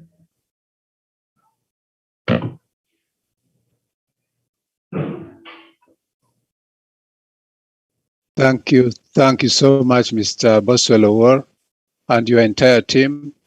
What an eloquent, well-stated purpose for the need of quality education with practical examples that we have seen. That's such a moving presentation that calls, the participants to action, and we'll certainly be, talking much more as we move forward with this process. Thank you so much for that. Yeah. And with that, I hand over back to Dr. Tammy to give us a final roundup for today. And also I'll be inviting David before Dr. Tammy to give a word or two regarding today's proceedings, since we've come to the end of the presentations for today. So David, the floor is yours. Thank you, Dr. Charles, and I really want to thank all the presenters today. It's been there's been a diversity of opinions, diversity of suggestions, but I really feel good that there's a lot of passion in today's presentations, that people really want to provide solutions for our young people in the continent. My background is in the solar energy, so I was paying particular attention to the solar energy comments. And the organizers and myself have a team that's going to be looking at all the presentations today and figure out how we can engage you. But all to say that I'm really happy that we've ended up where we are in terms of the presentations, which were extremely excellent, and a lot of passion in the room, a lot of ideas, a lot of challenges to ourselves. So I feel really good that there's a group of people gathered here today who have the interest of African children at heart. Thank you very much. Over to you, Dr. Charles. Thank you once again. And just before Dr. Tammy Riley speaks, I would like to give Dr. Souza an opportunity to round it up also. Certainly. Thank you, Dr. Charles. Indeed, the presentations have been magnificent. The passion has come through very eloquently by virtually everybody. I should not say virtually, as I'll say by everybody. And it really projects what potential there is, not only in terms of education, but what the continent of Africa as such holds. It is such a wonderful continent. It's got such wonderful people. And if you look at it, renewable source of energy is the solution. Taking care of the environment is paramount. I remember maybe 25 years ago or so, there was an article in the Reader's Digest or somewhere, Serengeti shall not die. So at that time, there was concern for destruction of the habitat, the disappearance of wildlife. So there are so many things that the continent is blessed with. Promoting tourism, protecting wildlife there. So all in all, the renewable sources of energy are a solution to Africa, and the children are its future. The youngest population, I use the word blessed in our mission statement. Indeed, Africa is blessed. So on that note, thank you very much, Dr. Charles, David, distinguished ladies and gentlemen, and all the good supporters like Dr. Tammy Riley and Dr. Jones and everybody else. Back to you, Dr. Tammy Riley. All right, thanks to all of you. We would like to thank everyone. The information received was very transformational, inspiring, and intuitive. And special thanks to our distinguished guests, Professor Dr. Bhavina Shukla, our Leadership Conference Board, Dr. Lionel Souza, Dr. Charles Ogutu, Dr. David Omulando, and the leadership team and staff, and all the wonderful and exciting presenters and speakers. We hope that you have enjoyed today's symposium and have gained a better insight into quality education in Africa. This concludes today's meeting. Please join us tomorrow at the same time. Now, food for thought. Let's use our knowledge to make an amazing difference by promoting quality education in Africa.